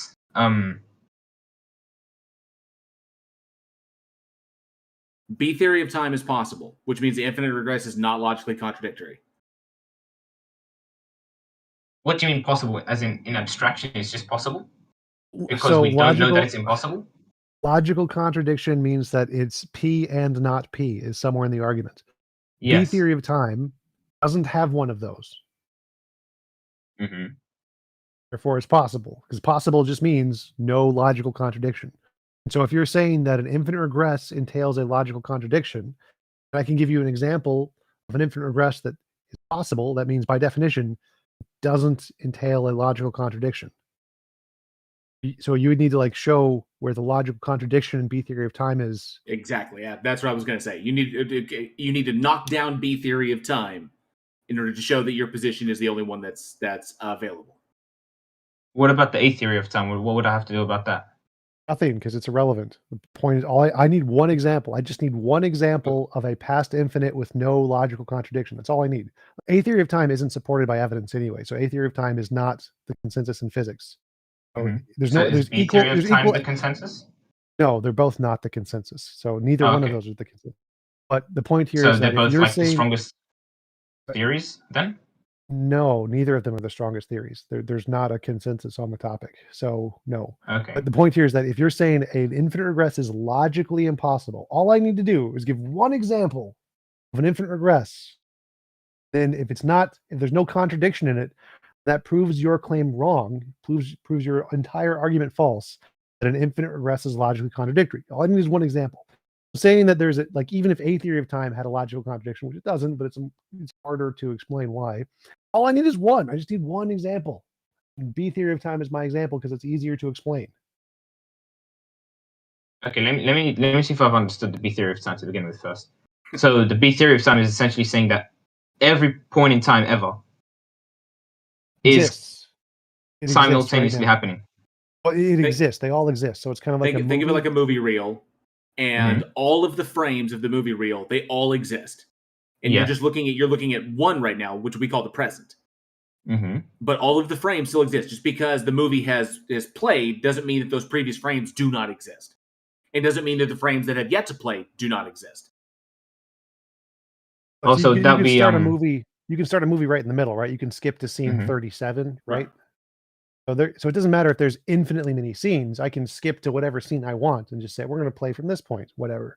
So even if I'm playing from the middle of Kung Fu Panda or whatever, even if there's infinitely many movie before this, it doesn't make a difference. It still exists there because I didn't have to go from the very, very beginning to here. I didn't have to go in sequential order because in B theory, they're all there and I can just pick a slide. I can just pick scene number 8,037,000,037. Therefore, it's no logical contradiction. All right, assuming I grant that, right? I still don't see how that negates the contingency argument here. Because the contingency argument is making the argument Second from premise would be false. dependence. So all contingent things must have a necessary cause. It would be false because there'd be no necessary thing here. There'd just be infinite regression of contingency. Yeah, well, they all depend upon something. They all must depend, right? Yeah. Yes, they're all infinite regression. So they depend on a previous contingent thing, which depends on a previous contingent thing, which depends on a previous contingent thing forever, and that never stops. Ever stops. So that's just an infinite number of contingency and no explanation then. Correct. Which is possible. Each one explains the one after it, or I would say each one explains the one after it, and then so there's no ultimate explanation for it. It just keeps going back, just continuing. Infinite regress. Yes. I will say a finite by definition never gets there, or an infinite never gets there because by definition it's an infinite. It is conceivable. It is. It's literally +1 or -1, depending upon what direction you're going. Okay, then that's not an actualized infinite. Yes, it is. We're not talking about numbers. There literally is a thing that actually exists. I was using it as an analogy. It's just like, what's the explanation for this? This. What's the explanation for that? This. And then so on and so on and so on ad infinitum. But it can't be actualized because you're you're just adding 1, 1, 1, 1. So even in mathematics, he used a bad example. It's simply a concept. It's not like numbers. We're not talking about numbers. It's a bad example. That was a bad example. Literally existing things that already exist. Okay. They're not adding anything. They're already there. No, I'm not saying adding existences. I'm saying explanations. What? Not necessarily adding an existence. I'm saying let's say they already exist, but you're viewing explanation you're explaining one in sequence, one at a time. You explain one after the other. So that would go ad infinitum. Yes. I don't see how that's logically conceivable. What do you mean? It is logically conceivable because you just keep explaining the prior one. You just keep going back. There's nothing logically contradictory about that. In fact, but I'm explaining incrementing in programming.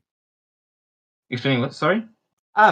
It's the fact that it goes on forever and incrementing. Just add 1. You add 1 forever.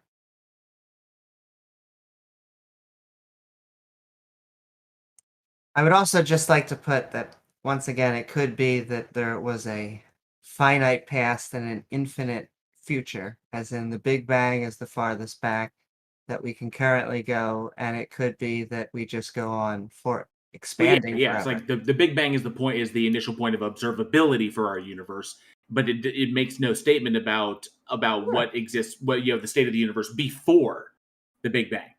So the Big Bang is the initial point of observation. The present moment, the present moment isn't contingent on anything.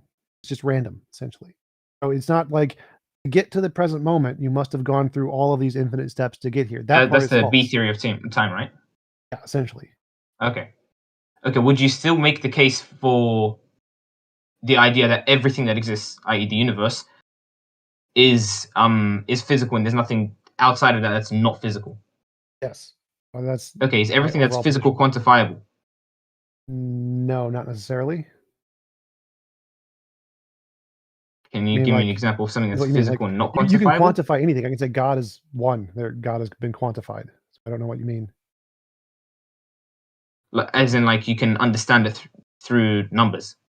Yes, You can count it. God is one. I No, just I'm counted not God. talking about God. Yeah, I'm not talking about God. You can understand literally anything through numbers unless it's a logical contradiction. So God, the supernatural, angels, spirits, demons, they can all be quantified. Quantified just means you put a number behind something. It's a label. Okay, can you count things in the universe? Can everything physical be counted, essentially? No, you can't like count parts of a quantum field because it doesn't have any parts. Okay, I'm saying, okay, I'm not.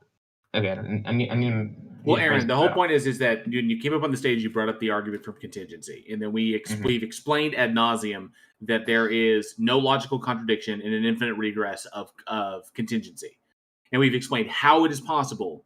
So unless you can knock down B theory, which you can't, then our position holds, and there's no defeater there. So if it's something that you need to go and do some more research on, or you need to look into further, then you're more than welcome to do that, and you can come back and we can address this again. But as far as the argument for contingency, it doesn't hold.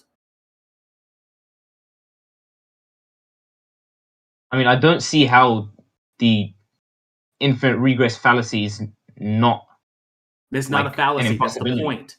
It's not a fallacy. We've already explained. We've explained multiple times how it is not. Yeah, I understand that. Okay, so it should be good. But I simply disagree. No. This guy literally thinks that infinite regress is a fallacy. It's a theistic thing that's been going around for some reason on Discord, I guess. I've been encountered it a few times, but he legitimately. So, infinite regress is not a fallacy. Infinite regress is a thing that you could demonstrate is like viciously circular or something like that. You could say their explanation is fallacious somehow, right? I'd call it a conceptual. I'd call it a conceptual phenomenon. Yeah. But so you just do some research on physicists. Like I think Skydive Phil does a great video addressing William Lane Craig's arguments about contingency and its relation to the Kalam, where they literally go through this and just explain, there's no logical contradiction. Just Google Skydive Phil part 1 and 2 on the Kalam, and there it's explained by physicists, by actual professional physicists. Cool. And I would just want to know how we would get to your God being the contingent thing, because it's one thing to say that we need something at the beginning, which I think we should only believe when we have evidence. And so I just want to know what that good evidence is for that contingent thing. Well, from their worldview, it's because it's defined as such. Well, it would be a necessary thing, but point holds. Yeah, Amy said that God was contingent, and that was funny. Good to go, Aaron? Thanks for coming up, bud. Good having you. Yeah. Oh, you're still here. Yeah. Thanks for having me, guys. Thanks, bud. Take care. Hey, thanks a lot. Ladies, man. We've got Concrete, who's been waiting very patiently. Cloudy Coyote, I'm familiar with. I recognize that name. He was a good conversation last time for sure. We've also got Fithus in queue, so we've got a few people that'll be fun in line. Concrete, come on up. Oh, too slow. Next. Let's go on to Cloudy Coyote then. All right, Cloudy Coyote, come on up. Hey, Cloudy. How's it going, man?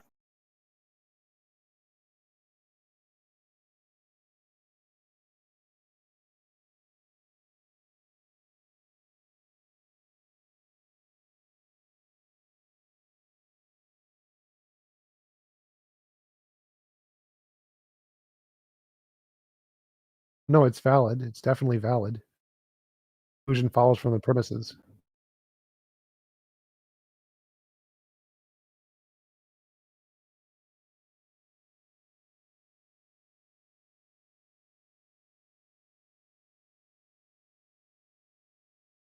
I have no idea what you're asking.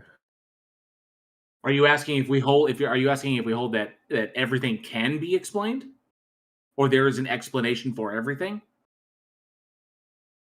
I would like the posit that- idea of a necessary quantum field. So I think I like the necessary thing hypothesis. I would posit that there is an explanation for everything, even though we don't have that explanation yet. But I would posit that for every phenomena, there is an explanation. Yes. It's possible that there's a necessary existence. I'm inclined to go with the quantum field route.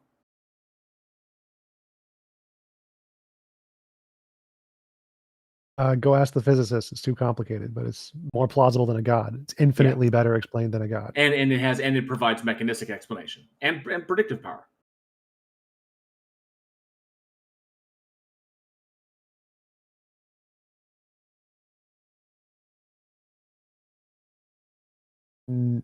So property of reality, like not the universe.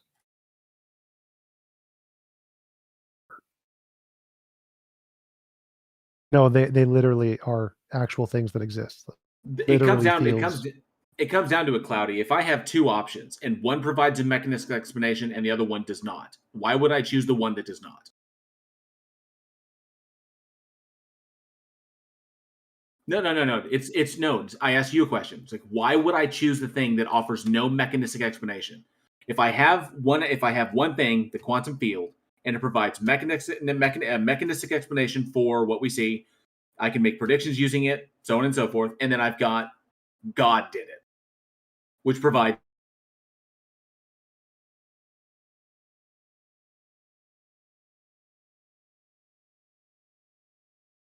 provide a mechanistic explanation. And in terms of quantum field theory, I mean, I would have to ask for at least a simple explanation for what it is.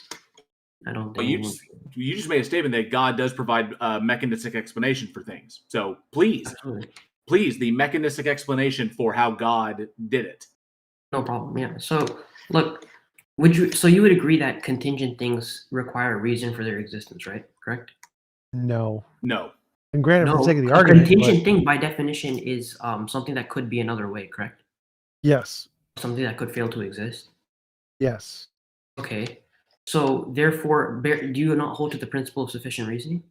No, but that's a different question altogether. So I could say that a brute fact is possible. No, it is. And are you appealing to reason as like a purpose or reason as in like a cause? Reason as in like explanation for why it exists. Okay, that's just cause. I mean, not necessarily. Sure. I mean, not necessarily. Yeah, but it sounded to me like you were saying reason is in like purpose. No, like an agential purpose for something to like I need this to happen because of for this particular reason. Not necessarily. No, that's not. Okay, I just want to make sure we're not abusing the language here. That's all. Okay, sure, no problem. So look, do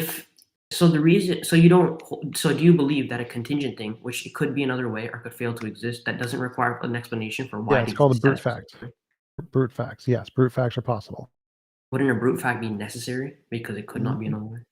No, brute facts are a contingent fact that happens to be the case. Literally, a brute fact is like not that. You can have a brute necessity. A brute necessity would be necessary. Okay, so give an example of a brute fact. Anything could be a brute fact. A potato exists in the universe could be a brute fact. Like a brute fact is just the way things happen to be. But then you're denying the principle of sufficient reasoning. It has nothing to do. Yes, the vast majority of philosophers deny the principle of reason. It's like principle of sufficient reason. I don't hold the PSR. You don't hold the PSR? It's garbage. It's garbage. Most philosophers reject it. I've never heard that most philosophers reject it, but I don't know. Yeah, it's what's Phil Survey's paper 2020 results. There's a question specifically about the PSR. Okay, can you give an explanation for why you reject the PSR? Brute facts are possible. Brute fact is a contingent thing that exists without any explanation. Therefore, the PSR. But you're presupposing that it doesn't have an explanation. Can you prove that it doesn't need an explanation? It's logically possible. So it's logically possible to have a brute fact existing. There's no logical. I'm saying it's logically impossible. So prove that it's logically possible. Well, if you have the burden of proof to claim it's a logical contradiction, like where's the logical contradiction with a thing existing with no explanation? I'll tell you why it's a logical impossible. It's an impossibility for something. Be contingent by definition, and then also be not have an explanation for why it exists. Because if something could be another way, right? Like if an existence could be different, right? For example, like you give the example of a potato, right? If I had a potato on my table and it could be an apple, for example, right? then it needs an explanation for why that specific potato is on the table rather than an What does that apple. even mean? No, it doesn't. It could be an Not apple. if it's Of course it brewed. So can you Not if prove? it's- Okay, so that and why? Because if it could be another way, it requires an explanation for why it it is doesn't. that specific way. And But No, if it it has doesn't. no it's explanation, it not, wouldn't can you need please that. explain It doesn't need it. It wouldn't need it. Can you please explain I why? can explain it. I can explain it. It has no I'm explanation. Dutch. A potato in Dutch is an earth apple. So the potato is actually an apple. There, we're done. Wait, so can you actually wait? So in all seriousness, that's a funny joke. I'll give you that. But in all seriousness, TJ and JL, you keep saying that, you keep saying no. But can you? Why is that the case that it's logically possible? I just keep hearing this. I gave you a reasoning. Can you refute that reasoning? Yeah, so an object can exist, which could have been a different object, but has no explanation why. Okay, give me an example of that. Any brute fact, a potato exists. And you say a universe, a possible world where there's just a potato. I'd also like to know why a But, potato I mean, has the but I potential to be something else, but God has to be stuck as God. So there's a possible world with just a potato, and there's a possible world with just an apple, and a possible world with just a tomato. Okay, sure, those are all possible worlds. Yes, I'm not Yes. doubting that. And therefore, I was trying to Amy with that one. Well, I don't understand why God gets this special reasoning. Once again, it's this agent outside of time and space that everything is contingent on. I'm going to say what I said before. We would need evidence for that because you are adding a presupposition that we don't have. Right. You're right, Amy. We could say that God is also, there's different ways God could be, and him just arguing that God must have one necessary way is arbitrary, but that's a different argument. okay, so you're saying I'm that. still So waiting. I'm still Okay. waiting. JL asked you a question, how God did it, and he said, "Can you explain that?" You said yes, and started Yeah. talking about yeah, I know. I everything can't. I need but to go that. forward with my No, argument. you don't. but No, I you can't. don't. You just need to give me the I don't need to mechanistic go explanation. forward No, with no, my Cloudy. You just need to give me the mechanistic explanation of how God did it. Yeah, I know. My mechanistic explanation, right, requires you to at least to say that a contingent thing requires an explanation for its existence. But Doesn't. we know that the consensus in philosophy is that is not the case. That is But dumb. we- It's very easy to I would understand. disagree with that. A contingent thing does not need an The explanation. the explanation for its existence in this case would be you explaining how God made it. That's irrelevant. That's irrelevant to what he's asking. So you're asking him to change the topic. Brute facts are a very well attested thing in philosophy. If you want to doubt Okay, brute prove facts, that a that's brute fine. fact does not have an explanation. You're presupposing and you're arguing. No. It's logically possible for a thing to exist with no explanation, which we would then call a brute fact. And No, I'm it's fine not. with logical brute It's not facts. possible. I don't want to change the topic. I want him to explain why we should add a God as a brute fact. I'm not there. Why we should add a god as a brute fact? You mean as a necessary existence? That'd be Why he would be necessity. why we would be contingent on Brute him. necessity. Yes. Oh, yeah, no problem. I mean, I will go there, and I want to go there, but first I have to get past this step, and then I'll progress my argument. Okay, And then Cloudy. Is there a logical contradiction in brute facts? No, there's not a logical contradiction in brute fact. There's a logical contradiction in saying that brute facts don't need an explanation. If you're saying a brute fact is contingent, then it needs an explanation. What is the Logical definition of a brute fact to you? Something that could not be any other way. No, that's a necessary fact. So a brute fact in contemporary philosophy, a brute fact is a fact that cannot be explained in terms of a deeper or more fundamental fact. Okay, I got a so are you question. using the argument from ignorance? So then just because Can God be in another No. way? So it's not an argument from ignorance. It's not saying this is it cannot be explained in terms of a deeper form, more not just we just don't know it. It does not. It is it not cannot. explained. Okay, By so you're making that claim. Okay, so then prove that. I'm asking you to prove it, and you've not. You just said there's no example, proof. There's no potato proof. exists. Is There's it no proof. logically possible for such a thing to exist? Yes, that's the proof. That's the proof. Okay, We how don't is need that to actually logically show possible? this object is a brute fact. We just need to show is it logically possible? Because if it's logically possible, the PSR is proven false. If it's logically possible, the PSR is proven false. Okay, can you give me an example of a brute fact? Right. Yes, a universe with only a potato in it. I've given you this 4 times. That would be Okay, a a brute universe fact. with only a potato. You gave that example, right? Okay. Yes. Can you prove that there's no explanation for why the universe is a It's potato. literally and my not an apple. example. I'm literally telling you this is my I know. possible world. You can say your example, right? But can you? That's not your argument. Your argument is that it is logically possible for Yes. for a universe, right, with just a potato that doesn't need Yes. an explanation. So it's contingent, meaning it could be a potato or could be an apple. Right. Yes, no problem. So you're saying that there's no explanation for why it's a potato. There's no explanation. Okay. Right. So okay, can you prove that? Yes. Okay, It's a how? brute fact. There's a possible world Right, with you a keep, potato. this is your argument in a circle. Stop, Cloudy, listen to the words, Cloudy. listen to the words. It's the So- possibility that it can exist. That's the point. Okay. Because it can exist, because there's no logical contradiction there. Because it can exist, the PSR is proven is what T-Jump said. Okay, let me just let me Because give I you feel an like we're example. going round and round here, and you keep it's literally you keep going back to the exact same thing T-Jump has said over and over and over again. Okay, fine. Let me give you an example. Maybe it'll help, right? So if I think maybe you've heard this example, right? Okay.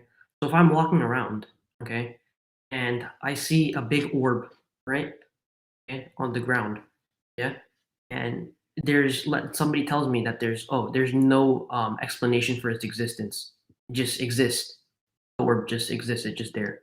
Would you agree with that? There's nothing No. logically contradictory about it? Well, there's nothing logically contradictory about it, but inductively, it's a bad explanation because inductively, the things we all interact with have an explanation. Okay. So inductively everything has an explanation, right? Yes. Okay. So if inductively everything has an explanation, how are you positing that a brute fact doesn't need an explanation? Because it's not logically entailed. The fact that inductively something like if all swans are white, and you say, oh, therefore it's logically impossible for them to be black, and be like, no, I can imagine a swan being black very easily, and that proves you wrong. It's not logically impossible for there to be a non-white swan. So if you keep saying that, oh, well, inductively things have a cause, therefore everything necessarily must have a cause, and it's impossible for anything to not have a cause. All I need to do is just imagine a thing that doesn't have a cause, and I've debunked you. I've proven that it's not the case, that it is logically impossible for things to exist without a cause. Okay, fine. But I'm still waiting for you to actually debunk the principle of sufficient reasoning. It is possible for there to be a potato, which is a brute fact. Okay, Debunked. can you prove that? Just did. I'm imagining it. So if I'm imagining it, that means it's not logically But contradictory. you can imagine a potato in the universe. There's no problem with that. Now, can you imagine that the potato I'm just imagining a there's no possible explanation world. for its existence? Imagining for a possible world with no explanation, with the potato with no explanation. So imagine a possible world, potato, no explanation. You can imagine the words no explanation, but the fact that a potato exists and nothing else exists and there's no explanation, but it could be an apple. If it's okay, let me repeat this, right? If it's a potato in the universe only, and it could be an apple, then by definition, it requires an explanation for why it's a potato and not an apple. There. No, there is no definition there that must requires an explanation. Okay, It does not so exist you said that. anywhere. Okay, fine. T-Jump, can I ask you a question? Sure. Okay, so you said the universe is a potato, right? Let's say hypothetically. Potato. I'm not saying that you're saying the universe is a potato, but let's give it a hypothetical example that have the universe as a potato, right? Sure. Why is it not an apple? Doesn't have an explanation. Brute So fact, literally not a explain thing. it. No, but there why is doesn't it have not an an apple? explanation. It Do you doesn't not have an know? explanation. I've already answered this. It doesn't have an explanation. Could it be an apple? Yes, it could be an apple. There's a possible world where there's an apple, and there's a possible world with a potato. It is not the Okay. possible world with the potato with the apple.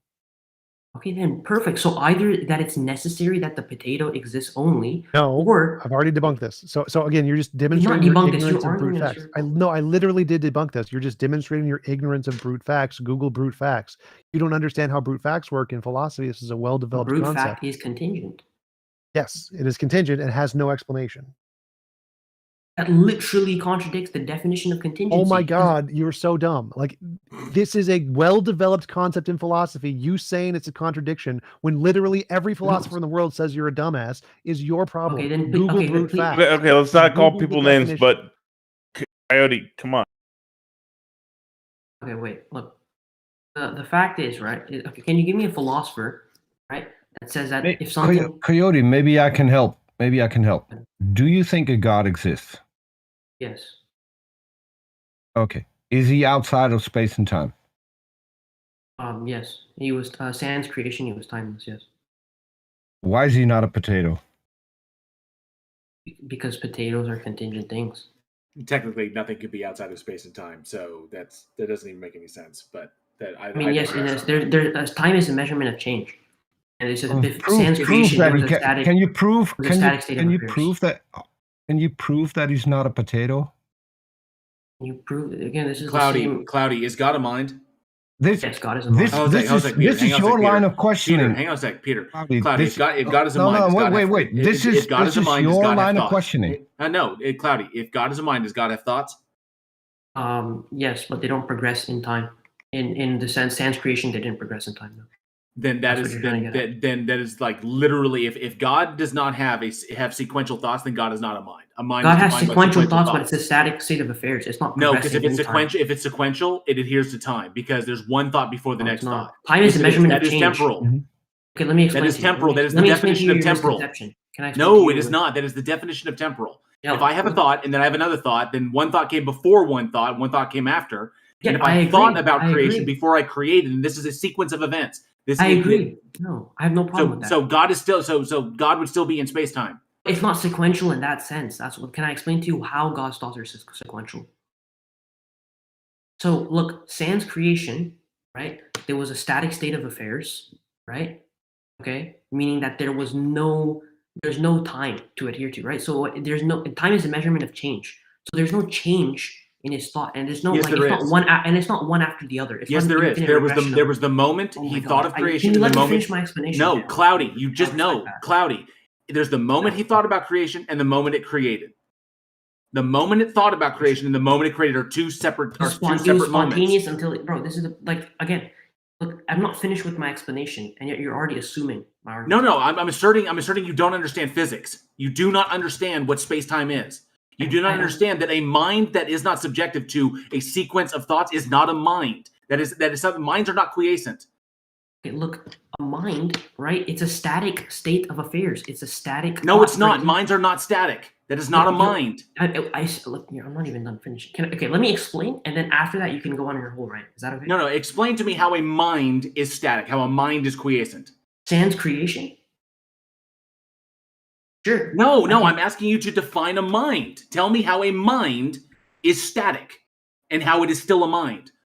How a mind is static. I'm saying a mind by definition is static in the sense that it's not progress. His thoughts are not progressing in time, meaning he doesn't have one thought and then think something else after. Right? His thoughts are all necessary, right? Okay. That makes no sense, Cloudy. How does that not make sense? He can't have a thought. He can't have a thought if he has no time. Okay, prove that. I literally said 1 billion times that a thought, in the sense that how we have thoughts, is we have thoughts sequentially. Well, so we might think something now. The problem is, and this is what JL is trying to explain to you, the word mind has a specific definition. If you say that God is a mind, then that mind has a specific definition. Yes, there are entailments to that. Yes, it has sequential thoughts. If it doesn't have sequential thoughts, it's not a mind as we define a mind. It has thoughts that aren't sequential sans creation. It can't do that. That is not a mind, Cloudy. What? Then I reject your definition of a mind. My definition. Then you just reject reality and replace it with your own. I'm not. Can you define a mind for us? Does the prosecution rest? Gladly do that. It's like saying I have a car, but it doesn't have wheels. Do you think a mind is not a car? Do you think a mind can exist independently of a physical substrate? Do I think a mind can exist in how you're defining a mind, as in it needs to have sequential thoughts? Then I would say no. But sans creation, that's not what God was. Can I ask then? Are these thoughts? Are you saying they're all happening at once? He's hearing all thoughts of the universe, or that are his own at once? Hearing all his thoughts of the universe at once. In no time. Because we hear like a thought. We go like, I am hungry. I will open fridge. I will get cookies. Like it happens one at a time. What it sounds like you're saying is he's having all thoughts at all time. That's just Amy, that's just silly. You don't put cookies in the fridge. That's true. I don't put carbohydrates. God is all knowing, so he knows all true propositions, right? By my definition, yeah. So if this God has thoughts, how is it having thoughts? Because the only thoughts that we know of require a brain, well, a consciousness, which requires a brain, which requires the body, which requires all these processes on Earth, which requires space time to exist, right? And you're saying that this mind exists separately prior to everything, and that it doesn't function in the way, and that it does. No, we can even grant that this mind exists without a body and with no physical substrate, and it exists like outside of space time, and that time does not apply to it. That temporality does not exist to this thing. But that's the problem: is that then it is by definition not a mind. No, okay. You simply reject your definition. Well, you're simply jail. calling, but that's non-existent. You just describe something that doesn't exist. That's exactly. Non-existent. Exactly. And just because Cloudy, just because you want to call it a mind doesn't make it a mind. Okay, fine. If that's your definition of a mind, that's not. But let me tell you. That's not my definition of a mind, Cloudy. That is the definition of a mind. Bro, no, it's not. I'll tell you why. Sans creation, right? God did not have thoughts sequentially in the sense that he did not think something and then 2 minutes later he thought something else, right? God's thoughts are all necessary, right? Meaning that they all exist at once in a static state of affairs sans creation, right? So in the sense that, look, and how we perceive minds, right, as humans, sure, yes, we think sequentially, but I'm not applying that standard to God, so there's no contradiction. Is God eternal? What do you mean by eternal? Does God existed eternally? The thing about the tricky thing about using the word eternal is that it usually comports with time, right? So as God existed... Okay, then is God existed infinitely?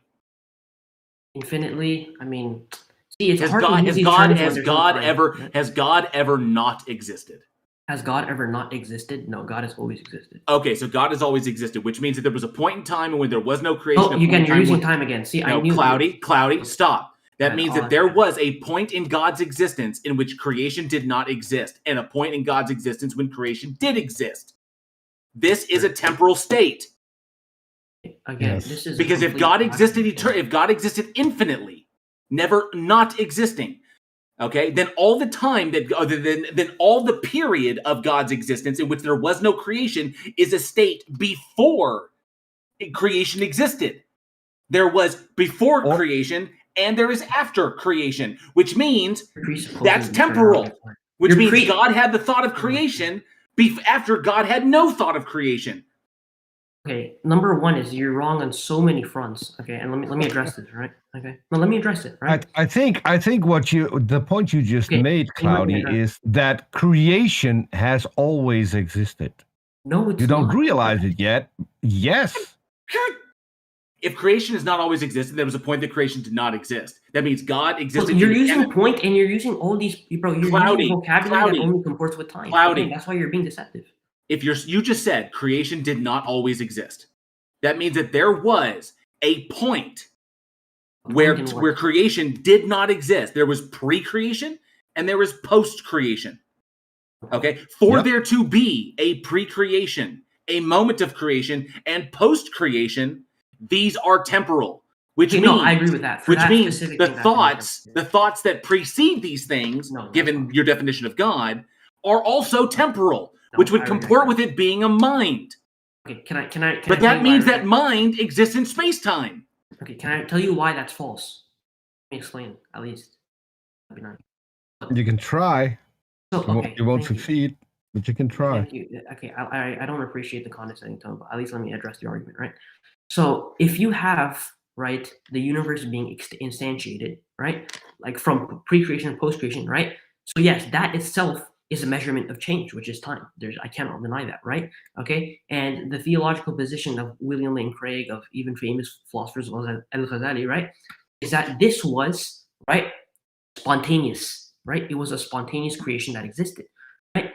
Now, no, that doesn't comport with an omniscient, omnipotent entity. Let me tell you. Okay, wait, can you let me finish? It's still Cloudy. It still doesn't work because now you're putting the creation of time before creation, which No, I'm not. I'm is saying he entered into already a time sequence again. spontaneously with creation. If you listen to me and let me No, finish, no, maybe because you if God is understand. omniscient, it Hey can't be guys, no, guys, let's because back. God, Hey guys, we're dogpiling him. Can we back up a second and maybe no, let but he keeps making assertions that he keeps contradicting himself on. I'm not. If God is omniscient by definition, which you have defined God as knowing all truth propositions, then there cannot be any spontaneity.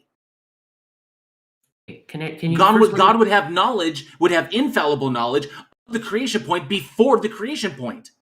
Look, Jill, I respect your passion, right? But can you let me explain my assertions before saying that I'm only making assertions? So let me explain them, and then after that, I would respect you addressing my argument. I think that's the best way. Go ahead. Great. Okay. Explain.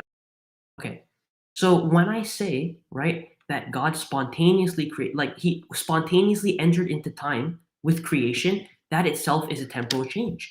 But the thoughts preceding that, sans creation, right, are not temporal at all, right? Those are all necessary thoughts, yes, okay? And there's no sequential order of his thoughts. There's no like, okay, I think this, and now I think this. That would be a measurement of change, which is time.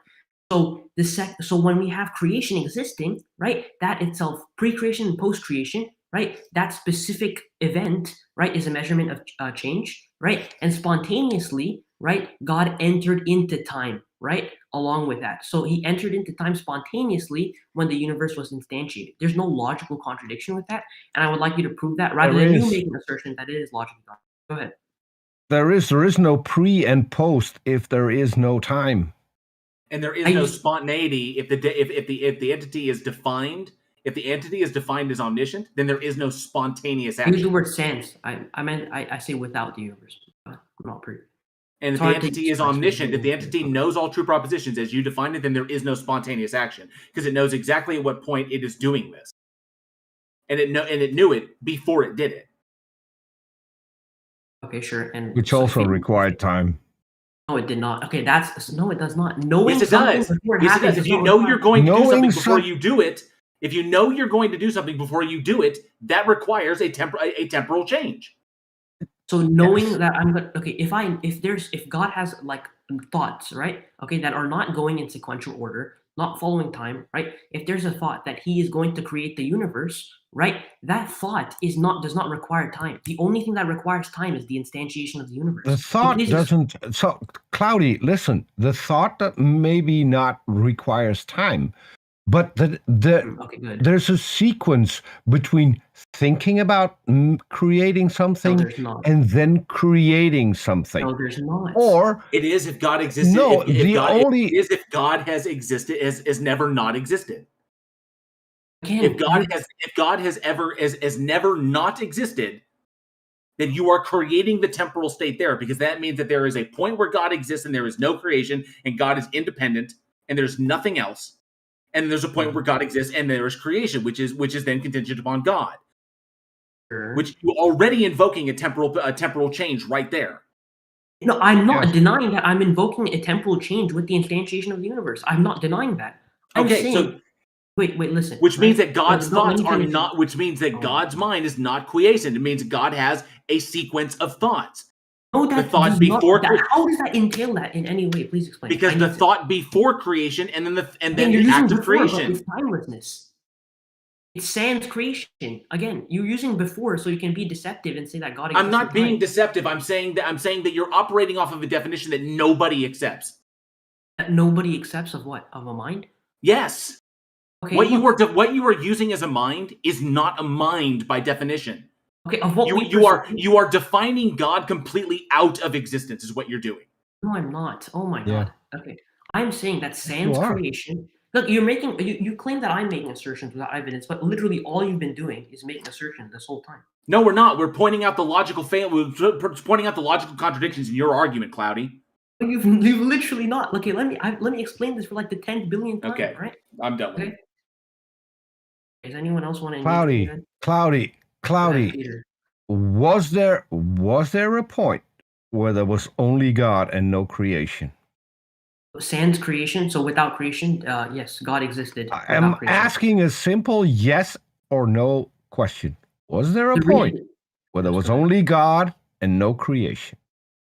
Yes, but by point, if you mean a point in time, then no. But yes, there was with sans creation, God existed only. Yes. not a point in time. So at point in this time. specific point, there was both a creation and no creation. At this specific point, was there no creation and what? Repeat that. Sorry. Yeah, I'm just trying. I'm trying to repeat that. I hold didn't a hear you mirror in properly. front of I didn't you. hear you Okay, so you say that there's no time, and there was a point where there was no creation, not a temporal point, just a point. If there is no time, then at that same point there is creation and no creation.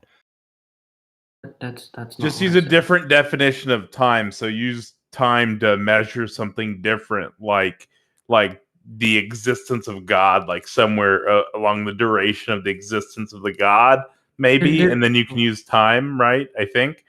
There is no point in sans creation. There's no point in anything because all God is what God is sans creation is necessary. Is Yeah. just necessary thoughts. It's all necessary. He enters into time and so with the creation. okay, of the universe. when God is sans creation and when God is with creation, Mhm. how can that happen if there is no time in between the two? Because again, I explain this again. So that when the instantiation of the universe happens, let me repeat this again. Right. So with the instantiation of the universe, right, which is a measurement of change, right, post creation, pre creation, that is. We're not talking about the instantiation. We're looking from God's point of view. No, I'm trying to help you here. We're looking from God's point of view, not from creation's point of view. From God's point of view. No problem. So what can you repeat? Then what do you mean God's point of view? What's your argument? Explain how there can be pre-creation and post-creation without time. Easy. From God's point of view, how does this work? Okay, I'm great question. I've answered a lot, but this time, can you listen to me and have an open mind this time? Don't try to refute me. That would be really appreciated. Let me explain, right? I'm having an open mind, which is why I'm asking the question. That's great. So let me explain it to you, right? So without the universe, right? And the reason I use sans creation and not before, right, is because time was instantiated as the universe. Time is not eternal. It does not eternally exist, right? So from God's point of view, right, is before creation. So I don't want to use before. Sans creation, right? God has a lot of necessary thoughts that don't go in sequential order. Now you can say that's not a mind. You can say that is a mind. Okay, but this is my position of God. You have to prove it's a logical contradiction, right? Okay. So sans creation, God has a lot of necessary thoughts, right? All of his thoughts, right, and his attributes are all necessary. Can you please stop talking about thoughts? No, and I've asked you a specific question. I've asked you a specific question. There was no creation and there is creation, right? Yes. Two different things. Yes. God, no creation, God, creation. Yes. Correct? Yes. And there's no time. And there's no time. Before creation, there's no time, but within listen to me. Listen. I'm not going to progress into creation. I'm just addressing the point where there is no creation and there is creation. Sure. Those two things you say happened. Yes, and they require time. Yes. Correct? Okay. If there is no time, then creation has existed as long as your God has existed, because there's no time. You're saying that you're presupposing that existence requires time. Can you prove that? I'm not. Existence requires time. I'm not talking about existence. I'm using your words. Creation. No creation and creation. Yes. If there's no time for no creation to exist, I mean, there's no. Then no creation and creation have existed for the exact same time, and your God has existed for the exact same time. Look, God has existed.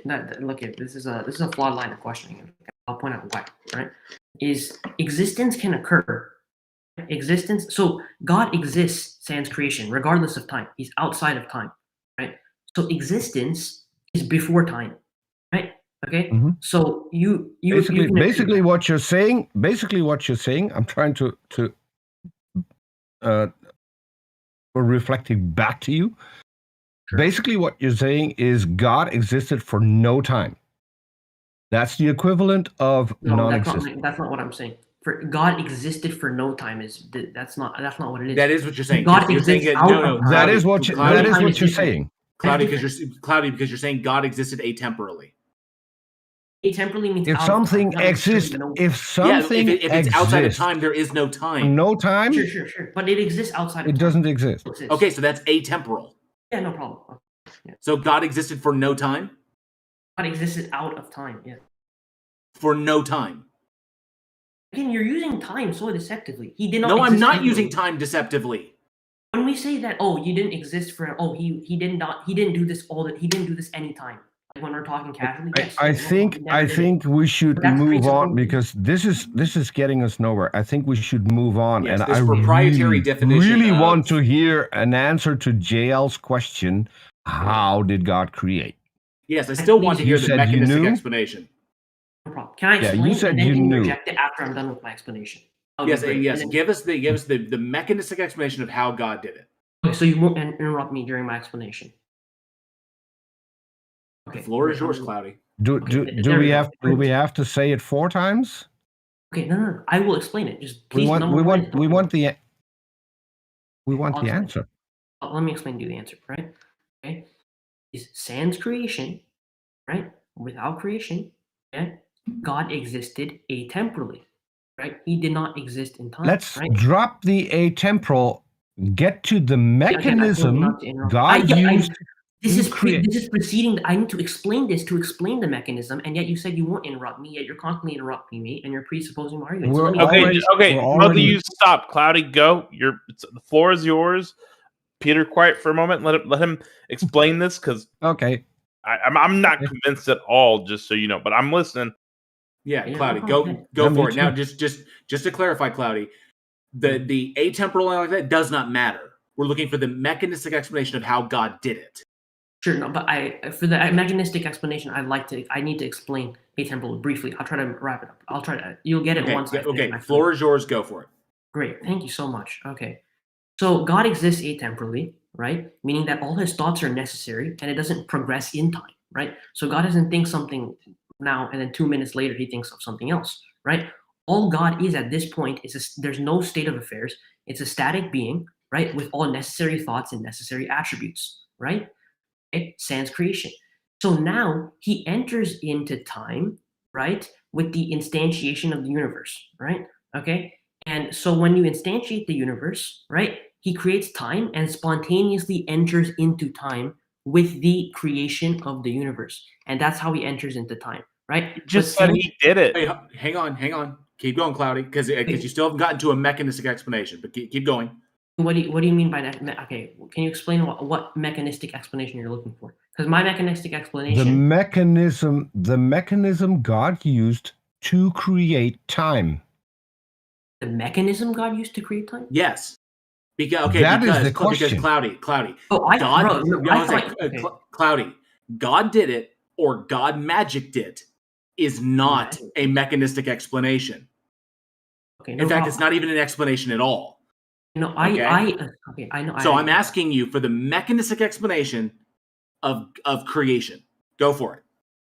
Okay, when you said the mechanistic explanation, I was concerned because we were talking about the topic of that God existed for the same time as his creation. No, that's the whole point. That's why you got interrupted before, is because the state of God's existence before creation has nothing to do with this.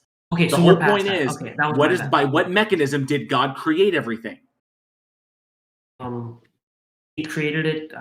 Created it through his essence. He created it through his actions. So he magicked it. So you're saying he magicked it? He magicked it. When you do something, is that magic? No, but when I do something, there's a mechanistic explanation for what I do. Yeah.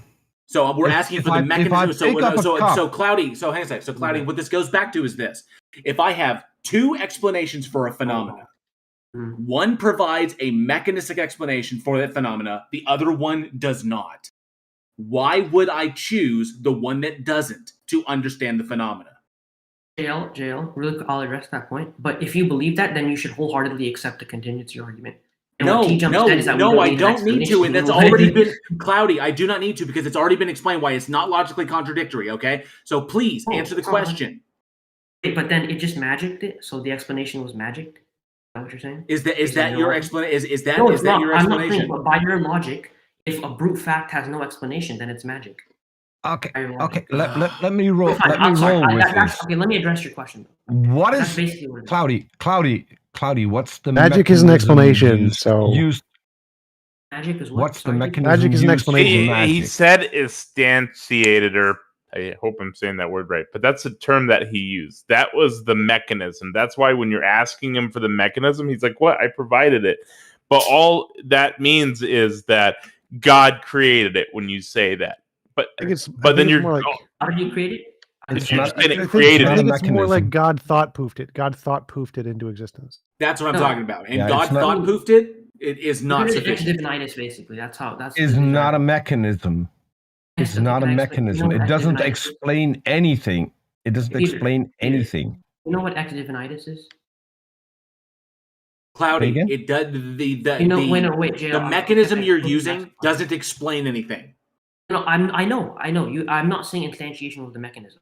Okay, so I'm asking you. So I'm asking you, if there is no explanation on one side and an explanation on the other side, and the God offers no explanation, and the other side does offer an explanation, why would I accept the God one? Because the God does offer an explanation. I can tell you why. So you just said you just said he magicked it. I didn't say that. I said we've been waiting for that answer from the moment JL asked you, which was about a half an hour ago. The reason I kept on saying instantiation is because I assumed that you guys were talking about the same thing when it was post-creation, pre-creation. But if you're not talking about the same thing, right? We've got to move on. We have a few more people in queue. I'm going to give you like 4 minutes to provide the mechanism that God used to instantiate reality, or however you want to phrase that. Yeah, sure. It's all you got a few minutes. It's ectodivinitis, right? Meaning that the instantiation of the basic, construction or creation of a single thing, right, is based on his will. So if God says be, then it is. Yes. How's that a mechanism? not an explanation at all. Because you have things that are ex nihilo, you have things that are ex materia, and this is ex divinitis. We know that is what you think. Yeah, but how is this a mechanism? It's appeal to divinity, and it doesn't. Sorry. Okay, then I'd have to go back, and then we have to. Okay, JL, can I ask you a quick question too? Shoot. Okay, so you're a methodological naturalist, correct? Yes. You would agree with an infinite regress in time, right? Yes, it is possible. Okay. So you'd say under the A theory of time, would you say it's possible, or under the B theory, or both? B theory? Okay, can you explain the B theory of time briefly? This has been explained in the previous with the previous dude that we. I know. But I just want like a brief explanation, like a short explanation. That past, present, and future all exist. Okay. Do you believe in free will? That's a more complicated question. I think that there is evidence for free will and there's evidence against free will. So okay. No, but because our actions are defined by the information we have prior to that. So we don't really have free will, but we can still choose. So it's kind of like I kind of go with the Hitchens explanation of that. We have free will because we have no choice not to. Okay, sure, no problem. No, but basically what your position would entail, right, is if past, present, and future all exist, right, regardless of our point in time, or whether what we perceive as our point in time, right, it would mean that it would logically entail that there's no free will that we have. For example, if I could pick up a phone, or if I could not pick up a phone that I have right next to me, right? The fact is, if the future exists already, right, then that would mean that in the future I already picked up the phone, regardless of my point in time and my perception. Congratulations, you get Calvinism. I'm saying your position entails that we have no free will.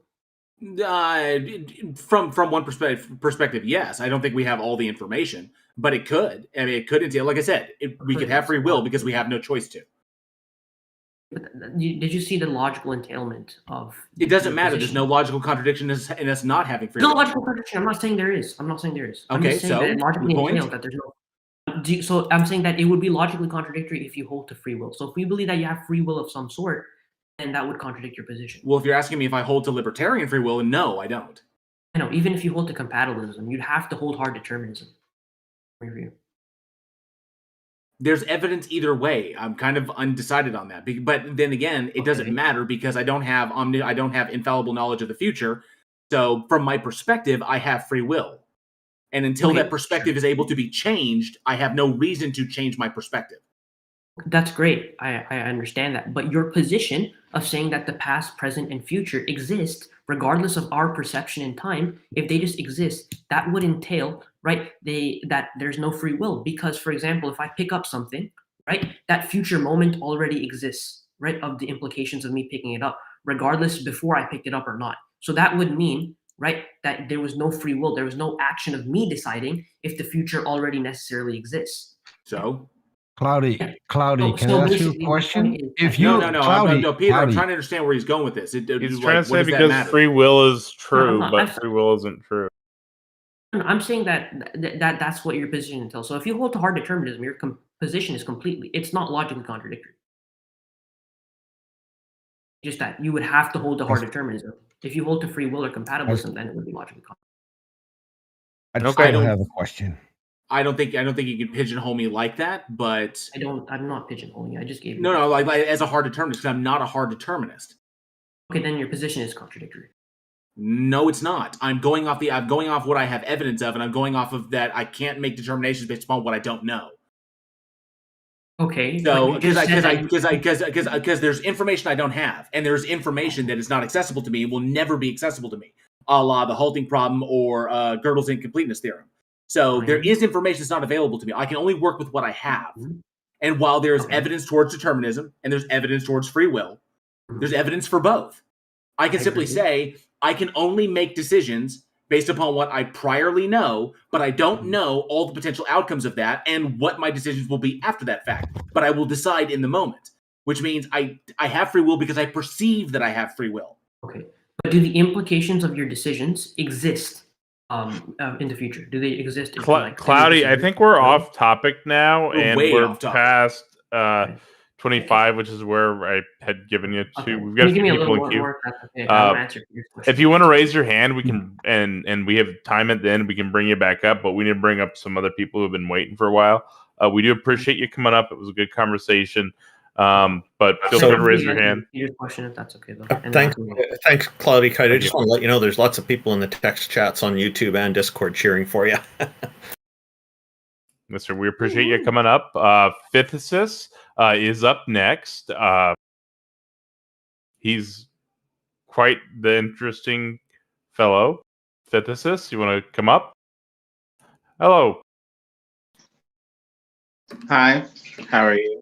So what would you like to talk to us about today?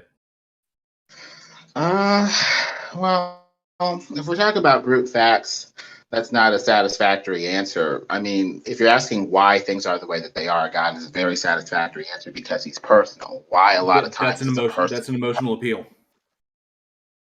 Not just an emotional appeal, it's an appeal for a satisfactory answer. When we ask why, we're asking for an explanation that either justifies more exploration or says to the person that no more additional exploration is needed. How can you have that with a universe that has no mouth, no feelings, no explanatory power whatsoever? It's better with a God who can explain stuff to us and take us by the hand and help us out. No, because the universe does have explanatory power. So one sec, I have no idea what you're saying. Like exploration, like what does exploration have to do with a better explanation? Well, if we're looking at a dead universe with no mouth and no feelings, there could be other explanations as to why an event is occurring that we don't know about, that the universe isn't telling us about. How will we ever know that we've done adequate enough exploration without a God with a mouth, feelings, and explanatory power to say, hey, keep exploring this way, or hey, stop exploring? I just don't see any way to solve that problem without a personal God to answer these why questions. Well, that's because in our worldview it's not a problem, and you're just making an emotional appeal. Can I try taking a crack? The fact that our universe is cold and unfeeling doesn't mean that we as humans should be cold and unfeeling. In fact, as the only agents that we are aware of on this blue and green planet, we should spend the one life that we know trying to be kind. Well, the thing is, I mean, by natural principles, we say like comes from like. So if we're not cold and unfeeling and we have emotions, the question begged by natural principle is, where did those feelings come from? Are we going to say that they just emerged as brute facts out of the unfeeling universe? That's unnatural. In fact, that's supernatural, where something feeling, us, came from something unfeeling, the unfeeling universe with no mouth, no feelings, no personality. That's unsatisfactory. There's no contradiction there. And your use of satisfactory is an emotional appeal. Yes, we have feelings. Those feelings come from our brains, and our brains are the product of natural process. Evolution, thank you. Yeah. But that's not a brute fact. So you said that that's a brute fact. A brute fact is something that has no explanation. So emotions are not a brute fact. Well, the thing is, I mean, that contradicts natural principles. By natural principles, we normally say like comes from like, a cat comes from a cat, a dog comes from a dog. Feelings would come from another personal agent. So if you think there's some natural principle that says like comes from like, well, nothing in the early universe contained stars, planets, rivers, tornadoes, earthquakes, complex particles, oxygen, gold, uranium. None of those existed at the early universe. And so all of those things are different things that didn't come from the original stuff. And so pretty much everything we see is emergent combinations of the original stuff. Like emotions are an emergent combination. None of it was originally in the Big Bang. It's so nowhere in nature do we say light comes from light. That's not a thing. This is why when theists use the term like the Big Bang created stuff, that's improper language usage. The Big Bang didn't create anything. Things that are a result of the sequence of events from the Big Bang, which is the initial point of our observability. So like one thing leads to another, one leads to another, but the Big Bang didn't create anything. And I just want to say, I think we have a good understanding of where feelings came from as multicellular organisms, and it means that for 2 billion years, life had no spectrum, as far as we can tell, of feelings. Even with life, it was cold. Yeah, emotions are a pretty recent development as far as the planet. But the thing is, by natural principles, we normally say like comes from like. And if you're saying it just emerges, that's the same as saying anything can happen, which is an extremely unsatisfactory explanation. Where no. Are you just invoking emergent properties to just avoid an otherwise necessary explanation? I mean, it's just physicist. That is unsatisfactory to you because you don't like it. It is satisfactory to you because it's the only option other than God. It's just lazy scholarship and just really blasé. I mean, just saying it just emerges and happens, dumb. I mean, it's just lazy. Let's go back to this like causes like thing. So that sounds a lot like a composition division fallacy to me. So like if I said water can only come from water, I mean, that would obviously make no sense, right? Because hydrogen atoms and oxygen atoms, neither of them are water. But when you combine them, you get water, right? Supposedly, according to the theory, but we could go with other theories with that. I'm just trying to encapsulate what, if anything, natural means. Water is H2O. And according to natural principle, when we define something as natural, it's like coming from like, if you're talking about something natural versus something that's supernatural. No, it's not. He just explained it. Water is literally H2O, but you separate those two. You have hydrogen and you have oxygen. Hydrogen and oxygen separate are not water. The two of them together are water. There are problems even with the atomic theory of water saying that it's hydrogen and oxygen. When they were doing their chemical studies, they were getting different ratios for hydrogen to oxygen. They were getting 100 to 1, 50 to 1. They were all over the place. Water may just be an indivisible elemental thing that's not necessarily hydrogen and oxygen. So even that theory is problematic. The point is, if we're going to define natural, it's like coming from like. So to break that natural circle that's going to last forever and be an infinite regression, you need something supernatural to step into the circle and jumpstart things like a god or something like that. No, you don't. No, you don't. In physicists, you need to stop using theory when you're trying to use hypothesis. Okay? When you think theory, when we say theory, think explanatory model. And when we say hypothesis, think educated guess.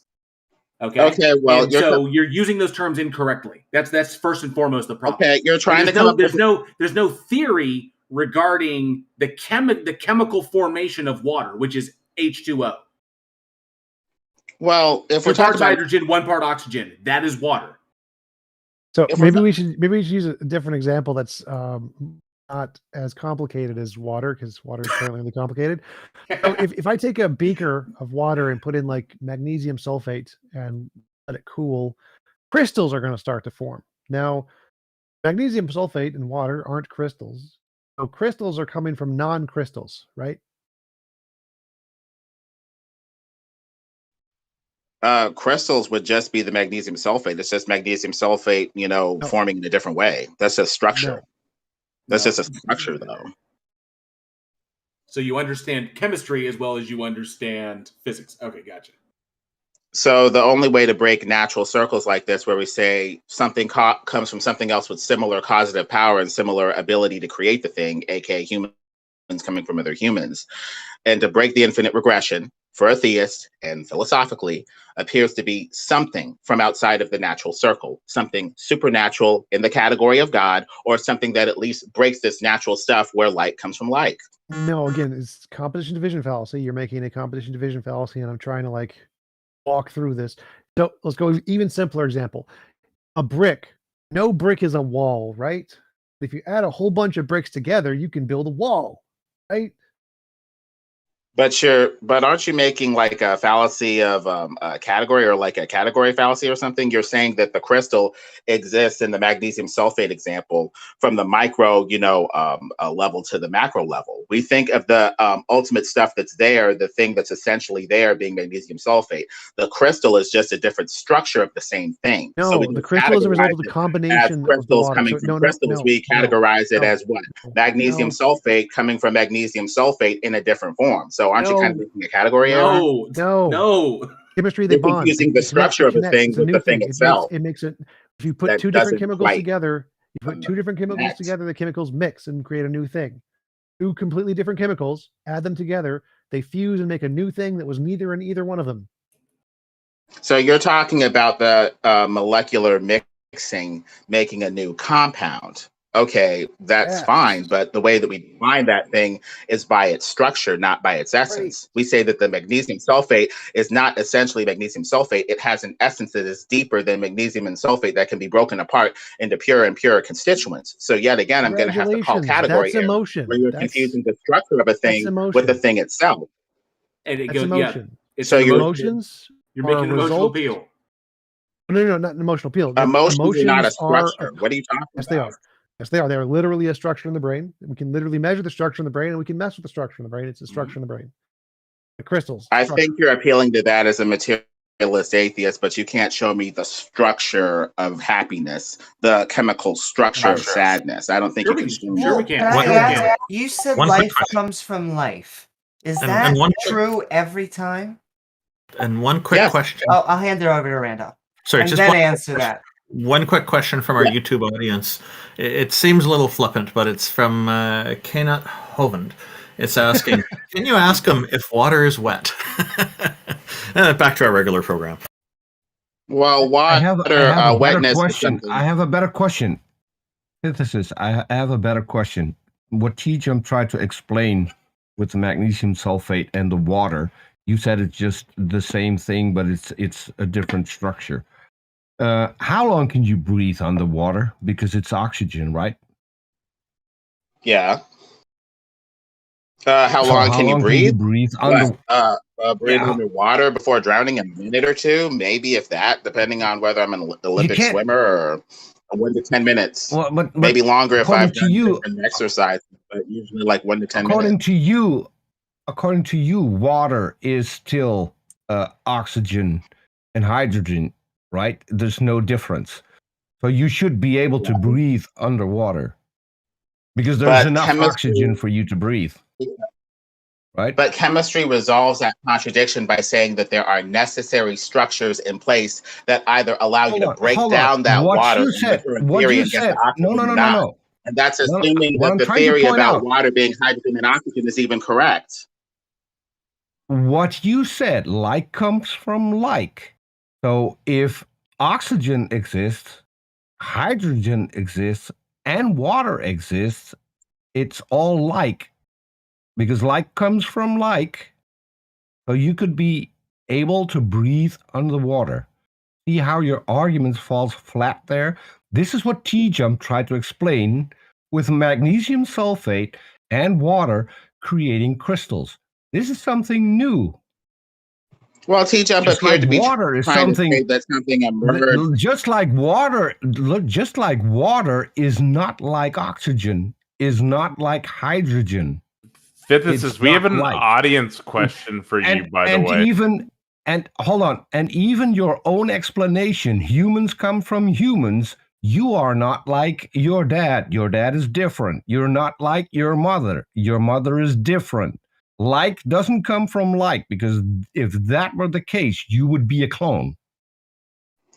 Well, if like can, unlike can come from something else that's unlike it, then why are we even talking about natural principles? Why are we invoking naturalism? In that case, if unlike can come from unlike, then fine. We have a spiritual God that made physical stuff like you, me, and other stuff to square this circle. I mean, either way, it still counts. I'm just wondering what, if any, working definition of naturalism we have, other than the rejection of theism, spirit, and anything that goes back to God. What does naturalism mean when you say something is natural or supernatural? Oh man, JL explained to you that we can go back to the Big Bang and we have an explanation for everything, pretty much everything we see. So your explanation is unsatisfactory. It even has problems even with the Big Bang model. They talk about the inability to form heavy elements. They talk about the fact that matter is not uniformly distributed throughout the universe. There's problems even with the Big Bang, and there's no person back there to witness it or even say if it's the case or not. Hey, physicists, hang on. Like comes from like. I'm being dogpiled, and I'm not even getting a chance to get an explanation out. Shut up. Physicists, if there was no witness, then how can you claim that a God created it? Stop. Like comes from like is not a principle in any version of naturalism. That's something you made up. No version of naturalism. Okay, then I could have been born from a unicorn. I could have been born from a horse. The reason why you reject that statement is because a horse is unlike a human, and it is unnatural for that level of causation to occur. No, the reason I reject that is because the empirical evidence shows that isn't the case. Not because like comes from unlike. I don't care about like comes from unlike. That's not a principle in any version of naturalism. The reason I think you didn't come from a horse is because we have lots of empirical evidence that horses have different DNA and don't create humans. And you have faith in that evidence. And you think that that evidence is sufficient enough to declare that humans come from humans. So now that we're talking about faith, let's talk about faith in a deity that makes everything else possible. Great. We're not talking about faith. Physicists, it's not faith. Faith is not evidence-based. I just want to put that evolution states that a human will always be a human, a horse will always be a horse, a shark will always be a shark. And so any type of creationist saying otherwise, they just don't understand evolution.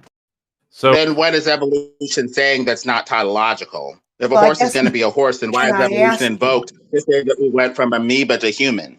Sure, and I just want to remind everyone there are amoeba in every single branch of life, single cell, unicell, plant, animal, and fungus. And I just want to also put that when are we going to stop being a mammal? Would you mind answering? We're created by a designer that made us to be a human specifically in that mammal class. Evolution is crap. Far Eastern mysticism. Perfect. All is one. Don't give me a amoeba to human. So I believe in creationism with a creator that made things that can vary and adapt enough as humans to stay humans, but become adaptable humans, nothing more. That's okay. Please don't answer like a politician. Please explain when we're stopped going to be mammals. That's fantastic. That is a positive claim. Now demonstrate how you know it to be true. I can demonstrate it by the paucity of logic, by the lack of logic within its internal premises. If evolution is necessary for one thing to become another thing, then what is a thing in of itself? Greg Bonson talked about this when he was alive back in the 90s. Evolution talks about infinite becoming but no being. If ultimately I'm an amoeba that evolved into a human, why am I human in the first place? The logical paucity of evolution disproves in Europeans, why are there Americans? Physicists, we are human because we evolved into this state.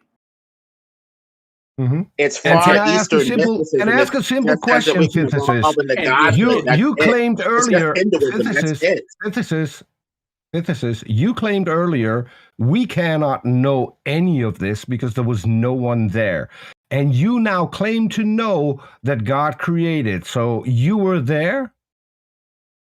He was, and either I believe his account or I do not, as passed down and dictated to the prophet. I don't care if he was there. I was I'm not. asking who observed it? God did. He made the freaking thing. Who else? He dictated it. Who else? I mean, God can claim. God can just claim anything. According to you, someone has to have been there in order to observe it, in order for it to be true. So who, other than God, observed it? Because you're dismissing the Big Bang because humans weren't there to see it happen. So now, by that same standard, who was there to see your God creating? Well, if you want to be technical about it, God is technically a Trinitarian. I'm not God technical about it. I'm using God. your So rules, technically, right? There's at least 3 persons that are there. So you could talk to God the Father, God the Son, or God the Holy Ghost, and get a witness account that's much more appealing than witness account with the Big Bang. Those and are Trinitarian still men like yourself looking into the past and making guesses. Physicists, are those one God? One God manifest as 3 persons. Okay, 3 great. witnesses. So which human was there to observe God, the Holy Ghost, and the Son, the Father, the Holy Ghost, and the Son, creating anything? Because I'm using your standard, right?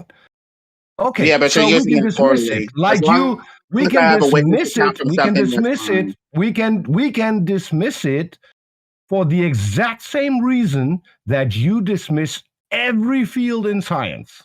So you're going to get rid of the Big Bang with no witness I'm sorry, you're going to get rid of creation with at least 3 witnesses, there is human or not, no witness, or a Big Bang with no witnesses. How is that logical? Creation. No. Exactly. That is not logical. There's no witness for creation. I need a witness account from a God, an angel, from something. I need a witness account. And creation has that with the 3 persons of the Trinitarian God. Hold on. Bring God here, whether it's the Father, the Holy Spirit, or the Son, I don't care. Bring him here and have him make a witness statement. We have the prophets. We have the Bible that is more than sufficient. Even if God came here, if you're ignoring that witness, you wouldn't even believe him if he said it. I'm sticking to your standards. The prophets weren't there at the moment of creation. Only God was. So only the Father, the Holy Spirit, or the Son, any of those can make a witness statement. Can you bring them here to make a witness statement? That'd be great. No, but we have the prophets, we have the Bible, we have Jesus, we have sufficient evidence right there. If you're rejecting that sufficient evidence, that points to you being rebellious and not wanting to look at the evidence at all. So even if God came here, you wouldn't believe it. Oh, come on. Okay, stop. Physicists, you are making assertions about our position that are not warranted. Okay? You're essentially talking. All of your reasoning here is circular. There's no one there to witness creation. If your God exists, I can demonstrate how the Abrahamic God does not exist, but that's beside the point. So there was no human beings there. So you saying that there's no human beings there to witness the Big Bang, and then you can't not demonstrate there was any witness there to witness creation, the moment of creation. You're contradicting yourself in that respect. It doesn't matter. The point is you are making positive claim after positive claim after positive claim. You positively claim that your God exists. You positively claim that you know it created things. You positively claim all these things. You predicate all of this on that it satisfies some explanation for you when there is no satisfactory explanation there. God did it is not a satisfactory explanation. Okay? This is an emotional appeal that you are making. Now, I asked you, point blank, demonstrate how you know this to be true. And you have yet to answer that question. Mm-hmm.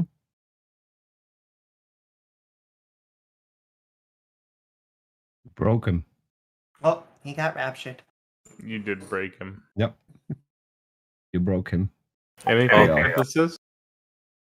You vicious guy, JL. You broke I him. will point out that somebody in our YouTube audience, K. Nut Hoven again, is saying if he wants a witness account of the Big Bang, it is called deep space telemetry and cosmic background radiation. So that's a serious comment. Yeah, I wanted to go there, but this just goes to show the lack of understanding of physics, the lack of understanding of cosmology, the lack of understanding of biology that he's operating Hang from. on. That's a little much. Physicist, can I ask you a simple question from an audience member real quick?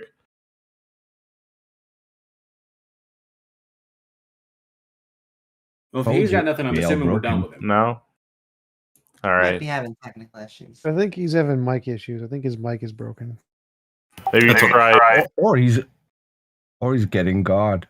So, Taco, let's let JL Warren finish what he's saying, and then maybe you can put the question forward. Maybe try rejoining too while he's talking. I'm assuming that we're done with that, but essentially he's just operating from either a willful ignorance of, because this is what's infuriating, is because all of this has been explained to physicists in the past, and he's been given the papers that document it, he's been given the evidence that hands it out. Like he says, evolution is crap. Evolution is demonstrable. We have both observed it in nature and in the laboratory. We have observed it happening within 1 generation, 2 generations, 3 generations, and so on and so forth, all the way up to 80,000 generations. Evolution is an understood fact of reality. And then he turns around and calls it crap. Yes, it is, physicists. We have observed it in nature. We have observed thousands of generations of bacteria, all they are bacteria. And if bacteria are more fecund and more reproducing than humankind, well, then if evolution isn't happening in bacteria in all these generations, then it's not happening with anybody else. Yes, That's logical. It is. Yeah, no, this is nothing but farming. Physicists, evolution is Physicists. Physicists, evolution is occurring. Evolution is occurring every time there is procreation taking place within a population. Evolution is occurring. Evolution doesn't occur to individual things. Evolution occurs in populations. This has been explained to you a number of times. If I have a population of 4 million dragonflies, and then by some evolutionary event, by some evolutionary pressure, that population is divided into 2 million and 2 million. And 2 million go north and 2 million go south. Okay? Over time, because of evolutionary pressures, certain traits will be positively selected for, some will be negatively selected for. And that results in morphological changes in those two populations until eventually the two can no longer breed with one another. And if enough morphological changes occur, then eventually you will not have one population will no longer resemble dragonflies anymore, but they are still genetically descended from them. Morphologically, but that's the generation. That's not a new structure being created. I just want to ask. Yes, it is. Yes, it is. Yes, it is, physicists, because morphological changes can result in the creation of new structures and can result in the loss of structures. This is where we get homologous structures from and vestigial structures from. This has all been explained to you, physicists, 100 times over. It is boring. And we're tired. We are tired of taking you to school on this every single time. JL, let me explain one thing to physicists. He said bacteria are still bacteria. That sentence is exactly the same as saying animals are still animals. Does that mean that an elephant is exactly the same thing as a snake or a human? Animals is still animals is a category that is useless for this level of discussion. Which is exactly the same thing with bacteria. Physicists. No, evolution does not evaluate an amoeba becoming a human beyond just a generalized animal class. Well, then what you're saying is chronological and meaningless. Okay, everybody stop. Physicists bounce. So here's the problem. Here's the problem in his reasoning. He is equating what we understand to be amoebas today as what existed 3 billion years ago. And that is where his failing is. Amoebas that exist today are not what existed 3 billion years ago when abiogenesis took place. Okay? What we have today, of these unicellular organisms, the very primordial essence of when abiogenesis occurred, is where life branched out from. It is a massive tree on which everything you observe today draws back to this one singular event. Okay? Amoebas, as they exist today, are not what is claimed to have existed 3 billion years ago. That's not how evolution works. That's not the way it goes down. Okay? Humans didn't come from apes. Humans are apes, and we evolved alongside our taxonomically related relatives, which are the other taxa, the other genera, which are Pongo, Pan, and Gorilla, and Homo. We are the last remaining members of that genera. Okay, and that all goes back 14 million years to another common ancestor, and then those go back even further. Everything goes back in a tree. Okay, but saying this whole claim that human beings came from an amoeba, that is not what we claim. That is a misrepresentation of evolutionary biology and a misrepresentation of multiple fields. Okay, this has been explained to him 100 times before, and he keeps coming up just like Otangelo does, making the exact same arguments when they've been debunked 100 times over. They all do that. So next. That's just mean. What's going on, Nephilim? How are you doing today, sir? Muted. You gotta unmute yourself. Speaking of the person who, no, I'm not going I would try to bring it up. I'm not going to bring it up. There. You can try to rejoin if you want. Okay, he left. Speaking of the guy who ran from a debate on evolution with me. Gotta hit the unmute button, Neff. He ran from everyone's debate, as far as I know.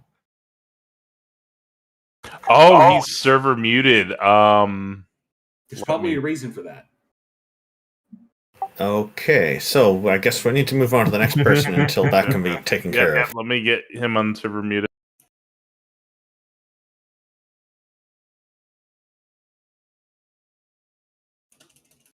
In the meantime, why don't we bring up another guest and then we'll come back to Nephilim Free.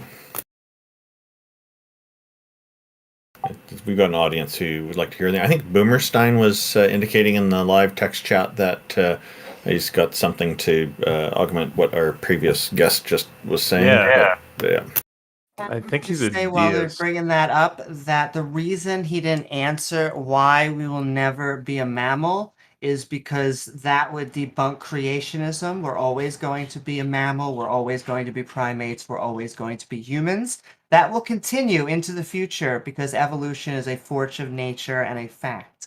Well, there may be a point where we lose attributes that technically define us as mammal, because at one point, when tetrapods were first walking, species like Tiktaalik were walking, that's not technically a mammal, but it had mammalian traits. Just like dinosaurs. Dinosaurs were technically combinations of birds and reptiles. And so they had both traits. Then it depends upon, ectothermic or endothermic. These things can change over time depending upon the evolutionary pressures. So there may be a time, 10,000, 100,000, a million years in the future, if we haven't destroyed ourselves by then, that human beings don't look anything like what we are, and that there could be a predilection towards ectothermic responses in human beings that could result in our species becoming an ectothermic species. It just takes remove the next speaker now. Even in a billion years, we will still be a multicellular. Next. So I did invite up WizKid, I guess Whale. We'll go ahead and pull you up. What's going on, Whale? Yo, what's going on? How you guys doing? Pretty good. What have you got for us today? Well, I see you guys up here every Sunday, and I know most Christians Sunday morning. Okay, I just need to clarify. We're only up here every fortnight. That's every 2 weeks. Every other Sunday we're here. So how do you know like God ain't trying to communicate to you like on like these other Sundays? Like how like a cable company is like, hey, I'm gonna be here around this time at this certain time. Oh, this is a great question. So he's trying to get in touch with me about my extended warranty? What a lovely question. No, exactly. No, that's all I got. I thought I'd get like a good laugh out of you guys with that one. Woo-hoo. Thank you. That was a lovely question. All right. Well, no, I enjoy hearing you guys talk every Sunday. I enjoy everyone up here. I love what you guys are doing. You can put me back down now. I need to clarify every fortnight. And I'm just curious, are you theist or atheist? Or... Before you go, Will, can I answer your question? Yes, and I am. I don't even know what I am. Yeah. No, God can't answer us on the other Sunday because he's outside of space and time. Oh yeah, no, that There are no happens. Like Sundays. you got to like call the manager about that. I think that's like the Holy Spirit. I don't know. I think he's. I think there, he's busy there are no helping, Sundays where he is. He's busy helping somebody find their car keys and neglecting the starving children in Africa. and helping sportsmen and women win games. Well, I see two more people down there with their hands waved. I was just coming up here joking. I let them come up and speak. They probably have something more serious than I do. Thanks, Whale. That was great. Thanks for No the problem. joke. No problem. It's always fun to keep it light. Hello, Nephilim Free. What's going on? How goes it? The giants are indeed free. Mm-hmm. Here breathing. And most of them were you got created for us? on a forum that I was part of. Also, if anybody wants to chat with us, feel free to queue up. We'll bring you up next or in order, obviously, but feel free to raise your hand. But what's going on today, Nephilim? Oh, just having fun kicking atheist ideas around the yard. Oh, what kind of ideas? Well, like evolution, like, I just explained evolution. Materialism and stuff. Oh, and could you turn up your microphone a little bit? Oh, okay, I'll move it closer. Yeah, evolution, but it's a nonsensical anti-science idea. It's not. I just explained it. It's disproved by 20th century science. No, it's not. Sure it is. No, it's not. The I literally just DNA. explained it. I literally just explained it to physicists. The existence of DNA. Neffy, do you have a link to the paper that disproved it? Don't need a paper, just need the scientific facts. No, you need a paper. In science, you need a paper. Obviously, if this was scientific fact, if this was scientific fact, it Well, would you have been guys reported just on. talk over me, I see. Okay. Obviously, if this was You have scientific the fact, courage there to would have allow been your somebody who interlocutors reported on it, to and that would have been a You'll have published something article that you could worthy reference. of listening to. When you can let somebody talk instead of pretending you want to hear them, you'll have something worth listening to. Nephilim, you have no evidence to back up your claim. So are you going to interrupt me endlessly every time I open my mouth, or you guys have any courage? No, we asked you for evidence. You don't have any. Okay. So I was trying to say something. So, and what I was saying is that the discovery of the properties of DNA by themselves have refuted evolution theory and shown that we haven't in fact a designer, because DNA is They've confirmed evolution. Algorithms and linguistics, and those things arise only from intelligence. Chemistry has no potential to create them. There's no algorithm and linguistics in DNA. Hold on a sec, Peter. What do you think the planet simulator is doing over at McMaster University? How does that? What are you saying? That proves that linguistics, algorithms, and prescriptive functional information can arise from pure chemistry? No, these are emergent properties of a brain. Okay, so you haven't. You have some argument against what I said? Also, DNA arose naturally, so you Yes. would need a reason why it's intelligently designed. Well, I just demonstrated it can't be. It can't be what? No, you can't be intelligently You designed. I didn't agree. demonstrate it. You just claimed. No, Neffy, there's a difference between claiming something and providing evidence for your claim. I did. I told you the properties. You're in the business. You're in the business of claiming, and you're very good at claiming. No, You're I very pointed out- terrible at providing evidence for your claim. No, I provided. Which is why I asked. explained that Which modern- is why I asked you for the paper. Okay, so I explained that modern science has discovered that DNA is a four-dimensional package of prescriptive functional information which operates algorithmically and linguistically. A and that four-dimensional? Those properties cannot be produced. Can you link us? Can you Can link you us not, to talk that over discovery? me? I Have gotta you find. any I gotta I'm find just this paper. curious. Do you have any courage? I'm curious. When you have the courage I'm to curious. not talk over me, Nephilim. you'll have something worth listening to. I'm just I'll try curious. again. Do you have a link Try to again. that discovery? He's done. I'll try again. Okay, so Yeah. yes, Do you I have have. a link to I that have. discovery? Are you done? Okay, so Science Papers published this. It is published in the mainstream journals that DNA is Where? prescriptive functional information, algorithms, and linguistics. Oh, he's Where? quoting from Creation Ministries And International. therefore, no, mainstream science journals No, like no, Nature. this is creation.com. Okay, This is No, but literally mainstream creation.com. science Link journals us, like Nature. Nephilim, link us to those discoveries. Okay, so Where can we find those? Where Okay, did you here- find them? Okay, so I'll respond when you're ready. There's one thing you didn't Are you explain ready? yet, because you said that these things can only come about by a mind. Is there a scientific paper that says processes and coding can only come about by a mind? Endlessly appealing to authority is not going to help you if you can't discuss the subject without appealing to somebody else's ideas. No, I'm Can asking you- you.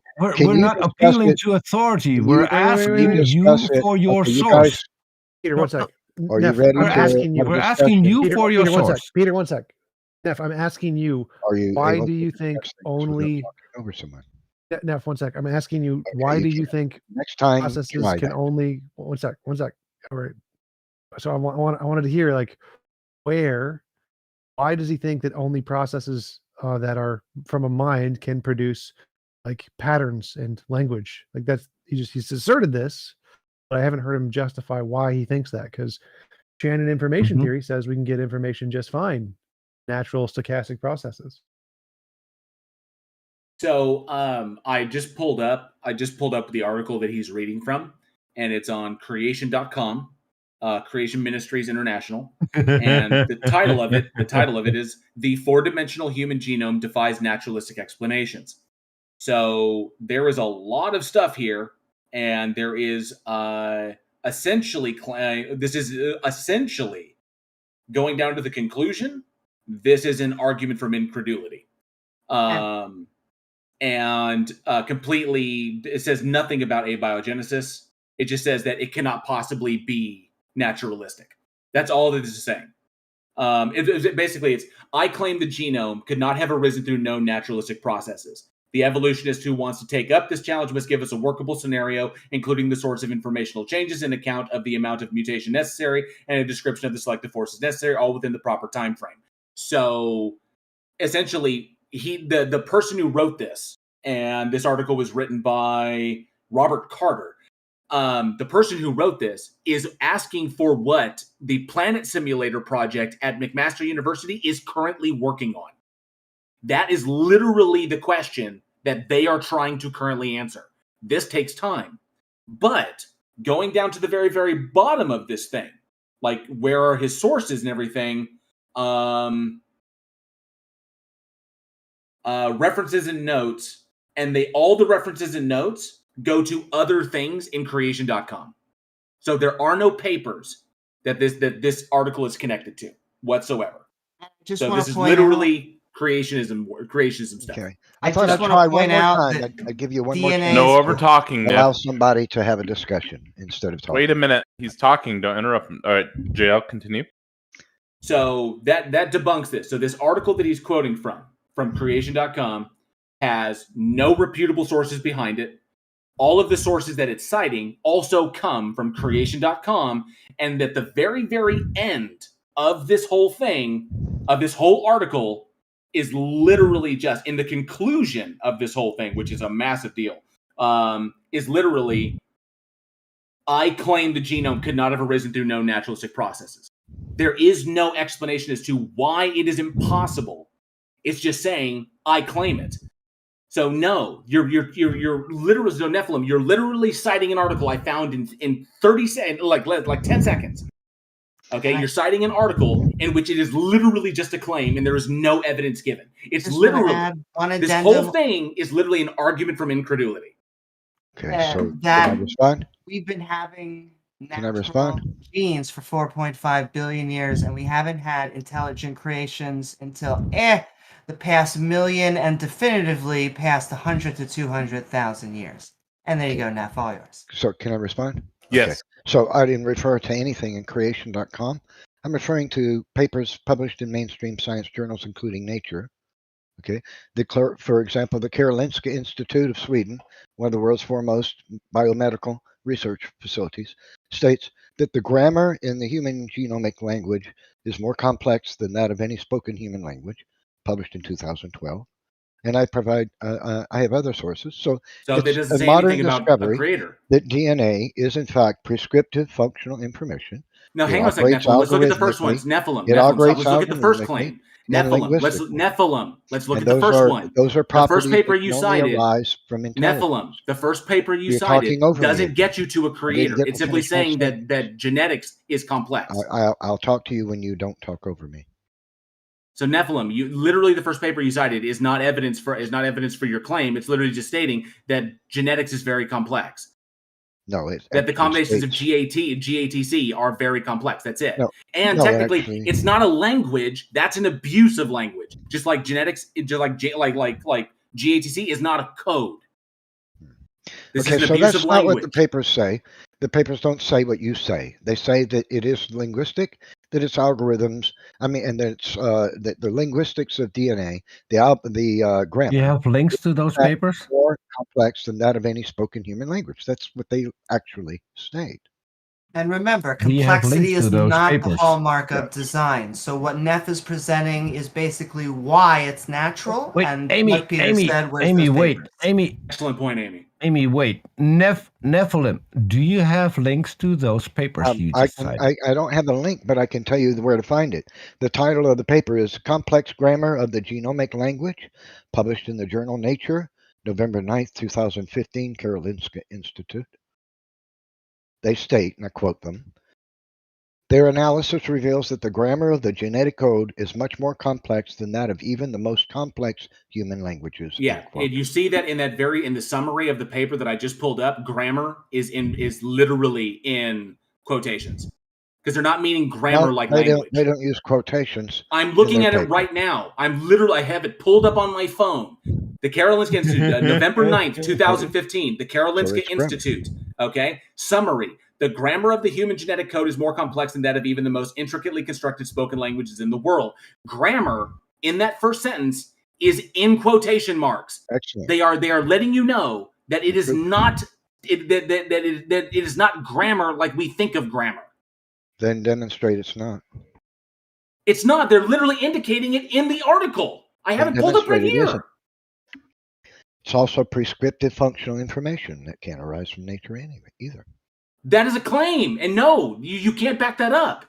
Well, sure. Information arises from information is knowledge conveyed from a sender to a receiver, employing a language agreed upon by both parties. That can't. No, you were now you're applying information to two forms of information differently. No, because genetic information is not a form of communication. You're using the communication form of information in a genetic sense, and that is an abuse of language.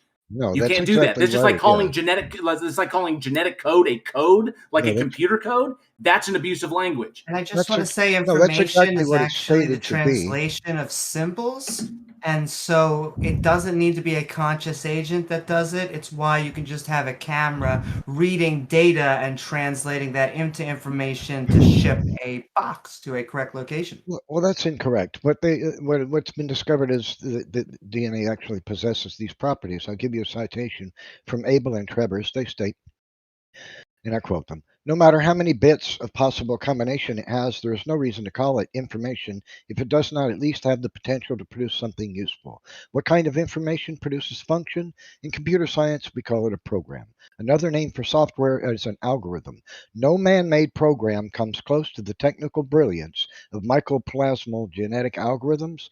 Mycoplasmas are the smallest known organisms with the smallest genome to date. How was its genome and those of other living organisms programmed? End quote. They weren't programmed. That's the problem, is that you're using terminology incorrectly. Denial of 20th century science. It's not a denial of 20th century science. It is a pointing out that you are abusing language when you do this. No. Okay, the two are not analogous. The two are not analogous, Nephilim. Nephilim, the two are not analogous, and you need to stop doing it. No, I'm just pointing out what modern science has discovered about no, DNA. You're not. You're abusing language. You're taking sources that abuse language. You're talking over me again. Yeah, you're absolutely, you're damn right. You're goddamn right. I'm going to talk over you, Nephilim, because so you you'd are have the courage to abusing debate language without in order to make talking your over point. someone. Something you say will be worth listening to. Nephilim, you are abusing language to make your point. The Can two things someone are else not have a analogous. discussion? Is there anyone else who can have an actual discussion? Well, I just want to say that these papers aren't pointing in the direction of a god, and a I didn't say they complexity were. is not the hallmark of a god. So I want to know Okay. why you think we should believe in a god. Okay. Well, that's a different subject. I didn't say the papers prove God. What they prove is that life has a designer.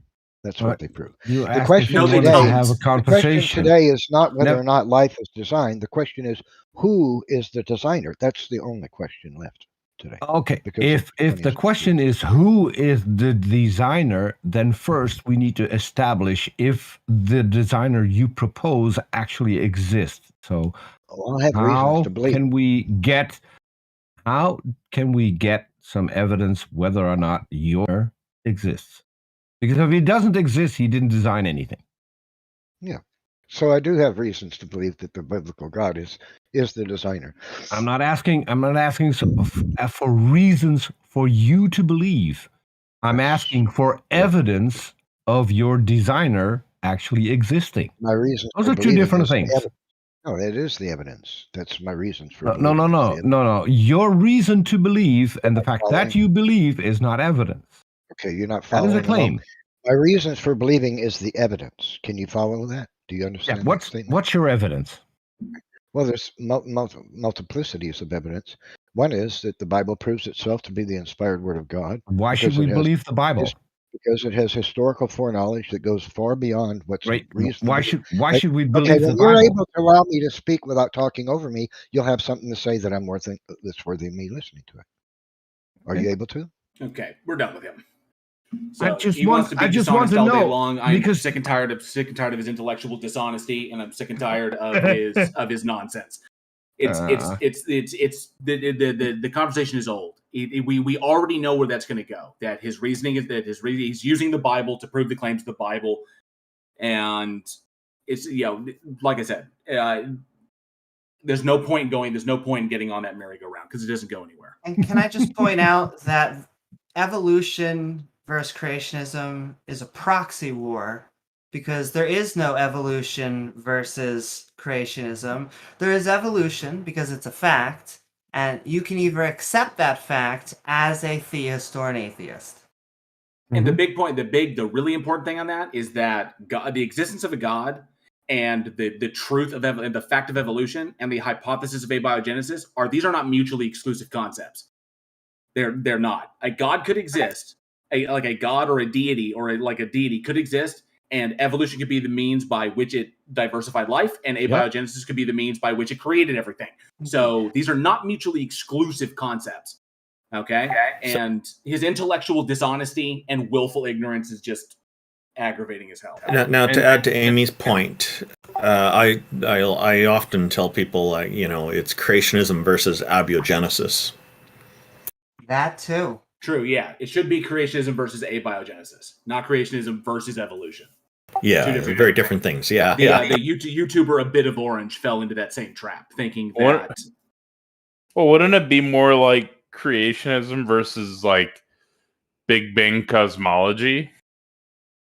Yeah, you could go all the way to you could go all the way back, I guess, like creating the universe. So, Taco, that's also correct. It depends on what angle that, as J.L. Warren is alluding to, that they're focusing on. So, if they're focused on life, then it's abiogenesis. If they're focusing on the creation of all of the universe, the cosmos, life, universe, and everything, then that would be the Big Bang. Or you can go even further back to the beginning of the cosmos, which, our universe is suspected to not necessarily be the same age as the cosmos. The cosmos could be a lot older, or we could be in the first universe in the cosmos. We don't know.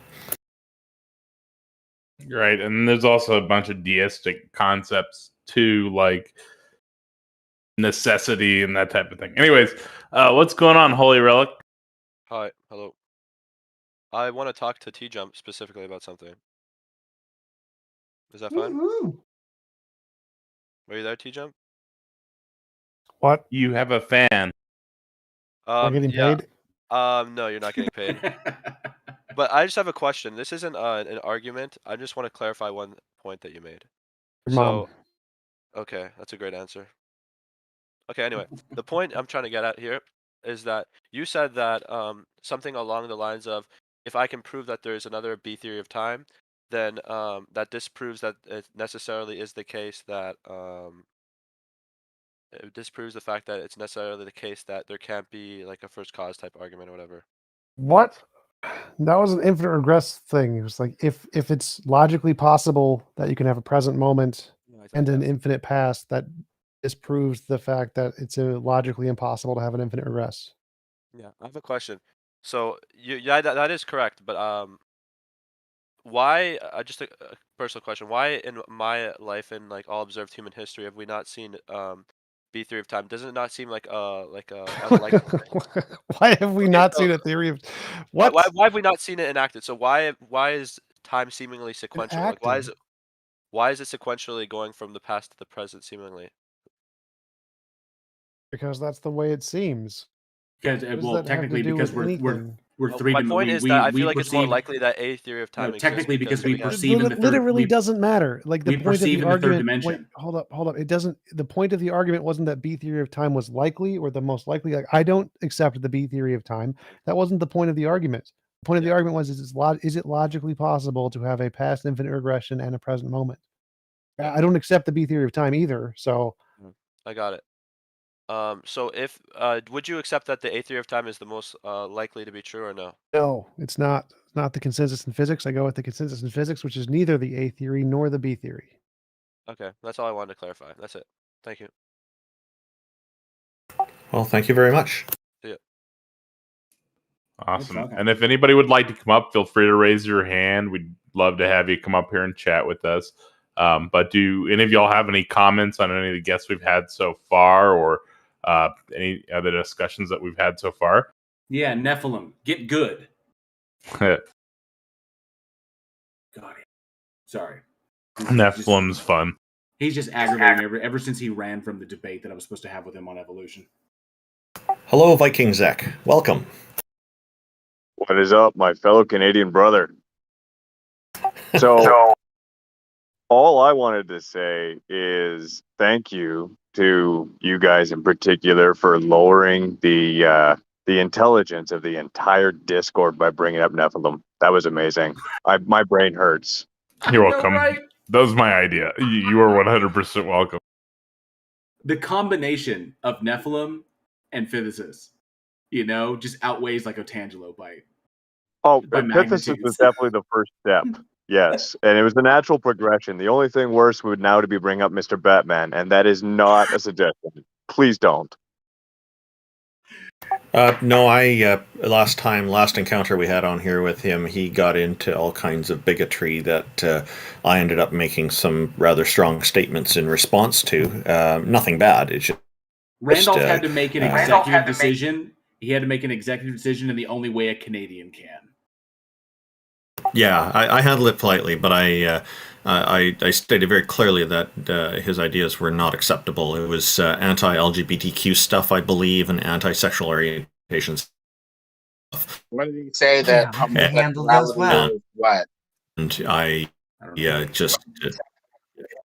what has happened? I have no idea. He popped up and it said Vikings up here right now, so we don't need him up. So.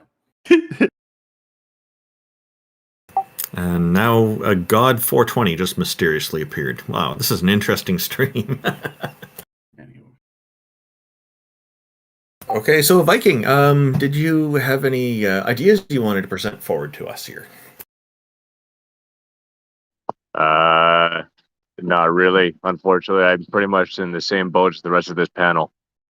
Oh, you're a fellow atheist. Well, hey, that's I'll make a note of that in the chat here, in the YouTube description. I gotta tell you, it's like it's a total side note, but as far as like Canada goes, I am like in love with Nova Scotia and Newfoundland. I really am. I like that those coastal areas. I just like they're gorgeous, and I fell in love with those through various shows I've watched that shoot up there in those locations. But man, there's some gorgeous areas up there. Honestly, out in Prince Edward Island, you have the most beautiful country, and you have the most beautiful pink roads, and you have the best potatoes anywhere in Canada. He's calling for you, T-Jump. The best potatoes. Yeah, so you'll find those areas are kind of quiet. They have, and they're quite nice for people who want to have a quiet life. If you're more inclined toward big city life, you'll enjoy Vancouver, BC, or Toronto, Ontario, and places like that a lot more. It also came back full circle. We're talking about good old-fashioned potatoes. Boil and mash them, stick them in a stew.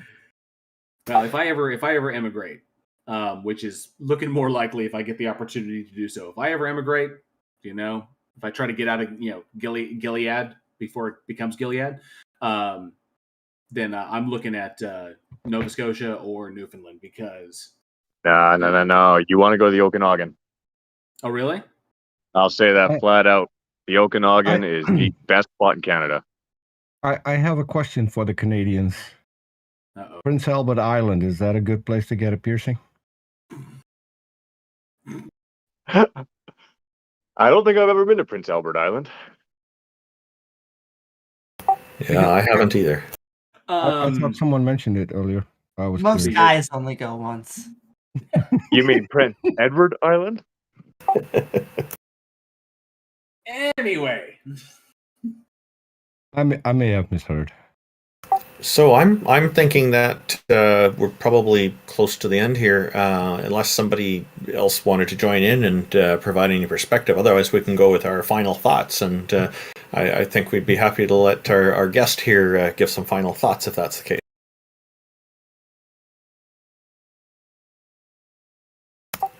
Viking Zach, did you have any final thoughts on our program today, on how various things went? Oh, there's somebody actually in the stream is wanting to raise their hand, but if you wanted to share some final thoughts about it before we end the stream. Yeah, and if anybody else that's a theist thinks they can convince us a God exists, we're totally open ears. We want to be convinced. That's why we're here, but not happening really. What's going on, Angel? As far as any final thoughts that I have, I think that J.L. Warren has pretty much demolished anybody who decided to come up here. I mean, especially the people with actual thoughts, although I'm not sure if you could call Nephilim or Cloudy any of those. But I did want to say, T-Jump, I am a huge fan of you. I love your reasoning methods. You're fantastic. Thank you. Send me money or hot bonds. I mean, I'll never be. No, I'm not going to say that. But Viking, did you happen to catch his debate against Darth Arianis? I'm not sure if I caught Darth Arianis. That was a good one. That was a really good one. T-Jump did a debate moderated by Tom Rabbit, and he debated. And T-Jump, you debated Darth Arianis on whether or not you're an idiot. Oh, that was like last night, wasn't it? I missed it. I was going to watch that. It was so brilliant. You have to go watch it. It was so good. It was like 2 nights ago. It was so good. I just figured, how long are you going to extend the syllable no? My opening is yes, I am an idiot. So I'll say you took the positive position. If I can interrupt, can I make my closing statements because something came up and I have to go.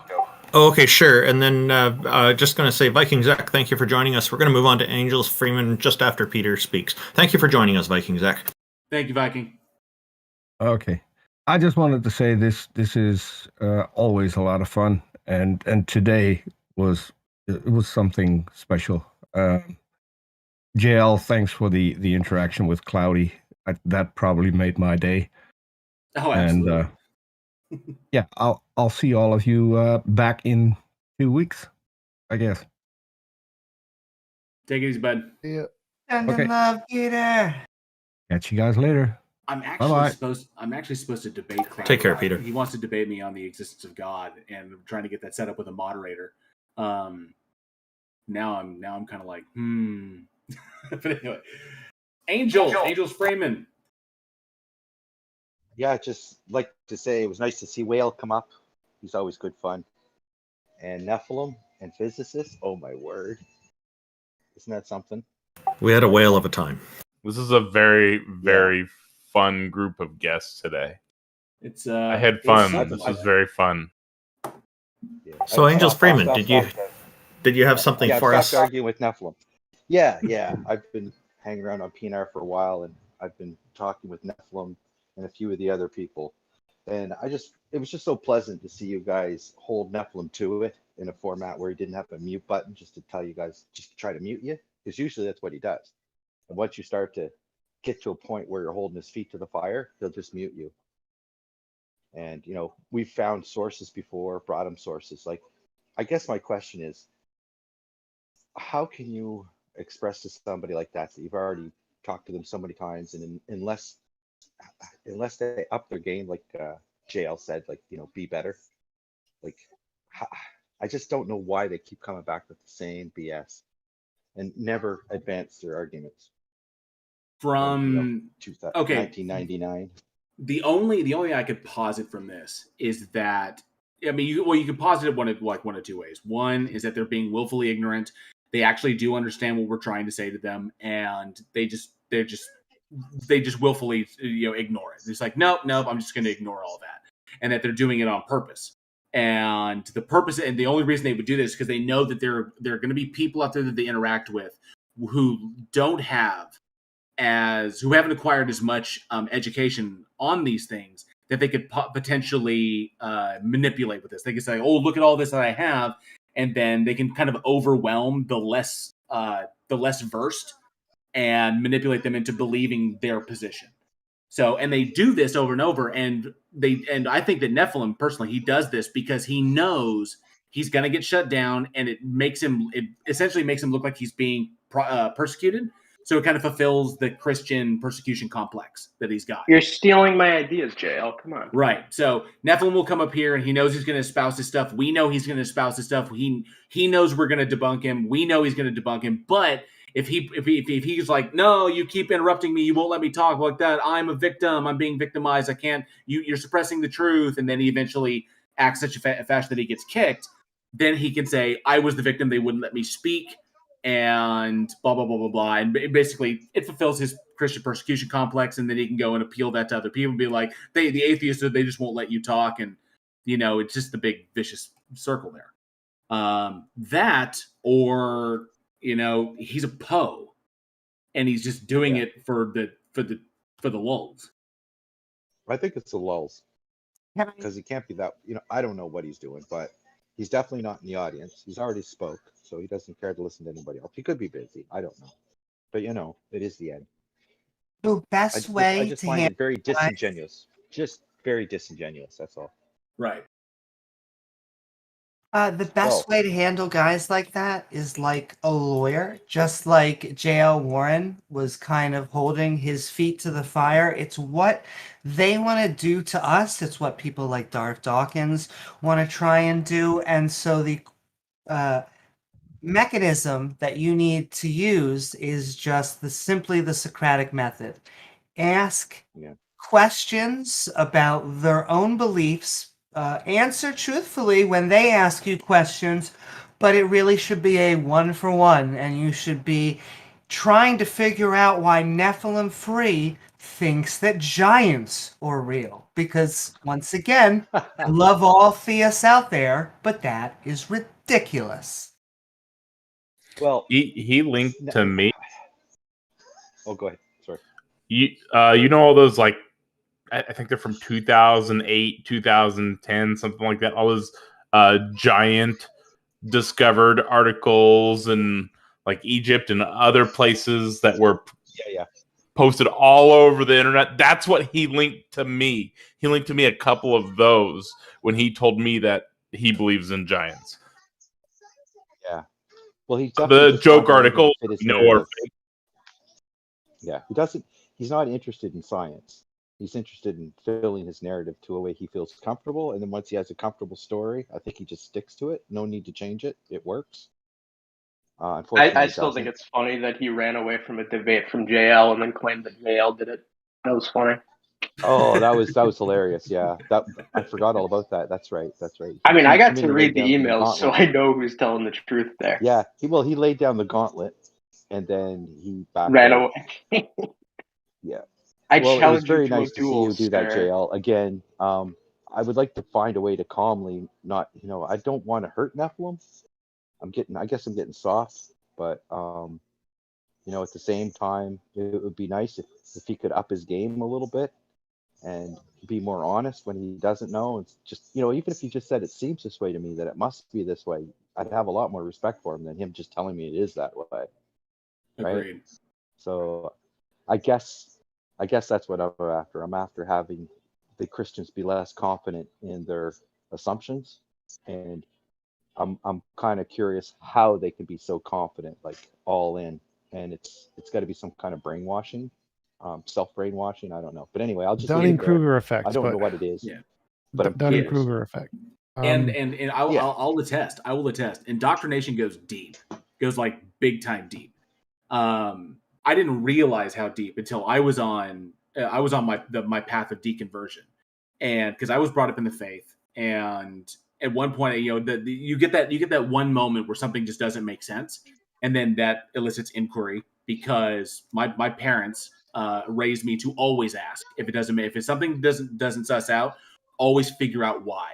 And so this one thing popped up, one thing led to another, and then you go down the path, and eventually I was but when there were certain truths that I came to in my deconversion process where you're talking about like real existential issues, like existential dread, like I am fully responsible for my entire life, and I am fully responsible for determining my purpose and my value, and I'm fully responsible not only for my actions but also my inactions. That was a hard truth to swallow, and almost sent me running right back to religion, because religion alleviated me of that responsibility, because I could always say it's God's plan, or God moves in mysterious ways. So there's always an excuse there. But when I realized that this thing does not exist, therefore the responsibility for these things falls on me, both my action and my inaction. That's a hard responsibility to have to just drop in your lap. And so I didn't realize years later the indoctrination, how deep those roots run. And how, when things get scary or things get tough, your brain's like, oh, I don't want to deal. And then you just have to muscle your way through that and recognize it. What I search for and what I hope is the one debate that I had with a theist. And this was the best debate I've ever had with a Christian. Is essentially his position was, I believe that there's a God. I know that it is irrational. I have no evidence to support its existence. I believe in this thing because it provides psychological utility for me. It makes me feel better about my place in the universe.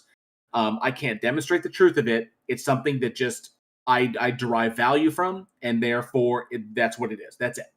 And he recognized the irrationality, that it wasn't rational. It was completely emotional, that there was no logical basis in it, and it's all good to go. And he was fine with that.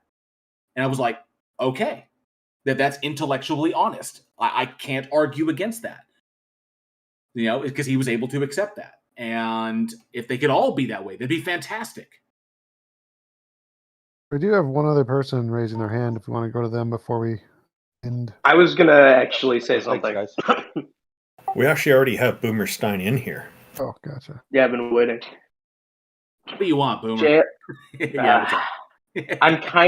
I don't like defending Cloudy, but I feel like I kind of have to, even though he's pushing ex nihilo, whatever the hell it's called. Oh, the appeal to divinity? No. Because he was talking about ex divinity, he was saying that his explanation was out of God. Okay, I'm definitely not defending him then. Okay, ex divinity is it ex divinity is what he called it? Okay, so I don't have to defend him. That's good. Yeah, he was that was his explanation. Just it's out of God. God wills it, and therefore it is. So you asked for a mechanistic way of creation, correct? Yeah, then how out of God, how did the heavy elements form, and how did those come about, and then the planets the stars, and then galaxies, and then So so on and so forth. I think you can. So here's where it comes into just like what you think makes the most sense, because I feel like we've had this discussion before. And you said to me like you don't accept supernatural, but I mean if you can apply personhood to the changing of energy, that is divinity. Because the way like even though like the way we perceive time is pretty weird, I think you can argue that energy changing is within time, and any like rate of change is time. Right. But I don't see how you could apply personhood to like the first law. That's not what I mean. I mean the actual creation of like movement with energy and turning into the Big Bang could have actual personhood behind it. Oh, you're I talking think that about you can like argue you're talking about like the deistic explanation. Yeah, It's yeah, really that's what I powerful mean. enough agent. Oh yeah, yeah. I think that's a fair mechanistic perspective. It's not really helpful for Christians. Yeah, it's just there's nothing I can reject it just because on its unfalsifiable properties. Yeah. It's just kind of like, okay, we can assert that. That's fantastic. There's nothing to support it, so I'll But just it's reject. the same either way. It's an equal claim as saying nothing. That's Gotcha. I just think that's a fair. I don't know. I didn't think you disagree, but I think that is a mechanistic way it could happen. I believe Cloudy was one of those that was defending the contingency argument. Yes, he was. Mm-hmm. I'm gonna be honest. I dipped halfway through Cloudy's because I had to go get gas. I'm wary about debating the existence of God with him. Mm. Not that I can't That's defeat fair. it. The Abrahamic God is that's easy. Yo, when did Cloudy's voice drop? Last time I was here, he sounded like he was like 12, and now he sounds like he's actually a teenager. Weird. Okay, I think we should probably try to stay on topic here. Okay, I'll dip. I'm out. That's it. The joke, because that was an inside. I'm sorry, Randolph. That's an inside joke from way back, like way back early PNR when we would hang out in counter apologetics and Cloudy would come in. So yeah. So thank you for coming on, Boomer. Yeah, thanks very much, Boomerstein. Who's next here? Thusness. Thusness. Thusness they came. I bring Thusness up. So, hello, Thusness. Welcome. Thank you for joining us. What have you got for us today? Yeah, hi. I'm just here to ask about the principle of sufficient reason. I remember in the discussion with Cloudy, it came up. I don't know if he was using it to bolster his creationism. I don't really, or theism. I don't really remember that discussion. But I remember the hosts were pretty opposed to the arguments of sufficient reason. So I'm just wondering as to what the arguments are against it, against the ability to invoke causes to explain like fundamental things. So, because it seemed like something the people were opposed to. So I'm not familiar with the argument against it. Well, Quantum Foam sent me one of the technical arguments. You could ask him; he'll send you like the actual syllogism to yourself. I mean, to you, not Quantum. And I like to go with the brute facts. If brute facts are possible, the PSR is wrong, and I'm happy with that. Can you give me like an example of a brute fact? Or a universe with a potato, just a potato. Wait, can you repeat yourself? So what did you say? Universe with a potato. Possible world with nothing but a potato. Potato is a brute fact. How did you know that? How could you possibly know? Or I don't need to. I don't need to know anything. It's a hypothetical possible world. All I need to know is it's not a logical contradiction, and that makes it a possible world. Wait, so how do you know that potato didn't come into becoming via previous causes? How do you know that it's brute? Because it's a possible world I literally just imagined in my brain, which it isn't that. So if I made up the possible world where it's a potato that wasn't caused by anything prior, that's how I know it wasn't caused by anything prior, because it's the possible world I literally just imagined. So thus there's a universe, and in the universe there exists nothing but a potato. That's it. Is there a logical contradiction with this universe? Well, I don't understand how this is relevant. That's the whole point. There's no logical contradiction there, which means you can imagine it. And there's no logical contradiction, so that's all that it takes. You don't have to demonstrate it's actually a thing that exists. Although that'd be awesome if you could, but you don't have to. All you have to do is demonstrate that there is no logical contradiction in what you are proposing. And because there's no logical contradiction there, that's why. That's why I was asking. There's no logical contradiction about T-Jump's potato universe. Okay. So in terms of like physics and like existential experience, do you think that the principle of sufficient reason is true?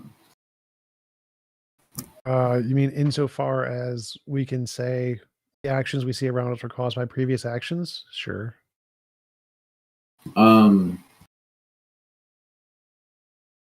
Yeah, I don't. Does the principle of a sufficient reason pertain to like random hypothetical possible worlds where there only exist potatoes? Like it doesn't. It just.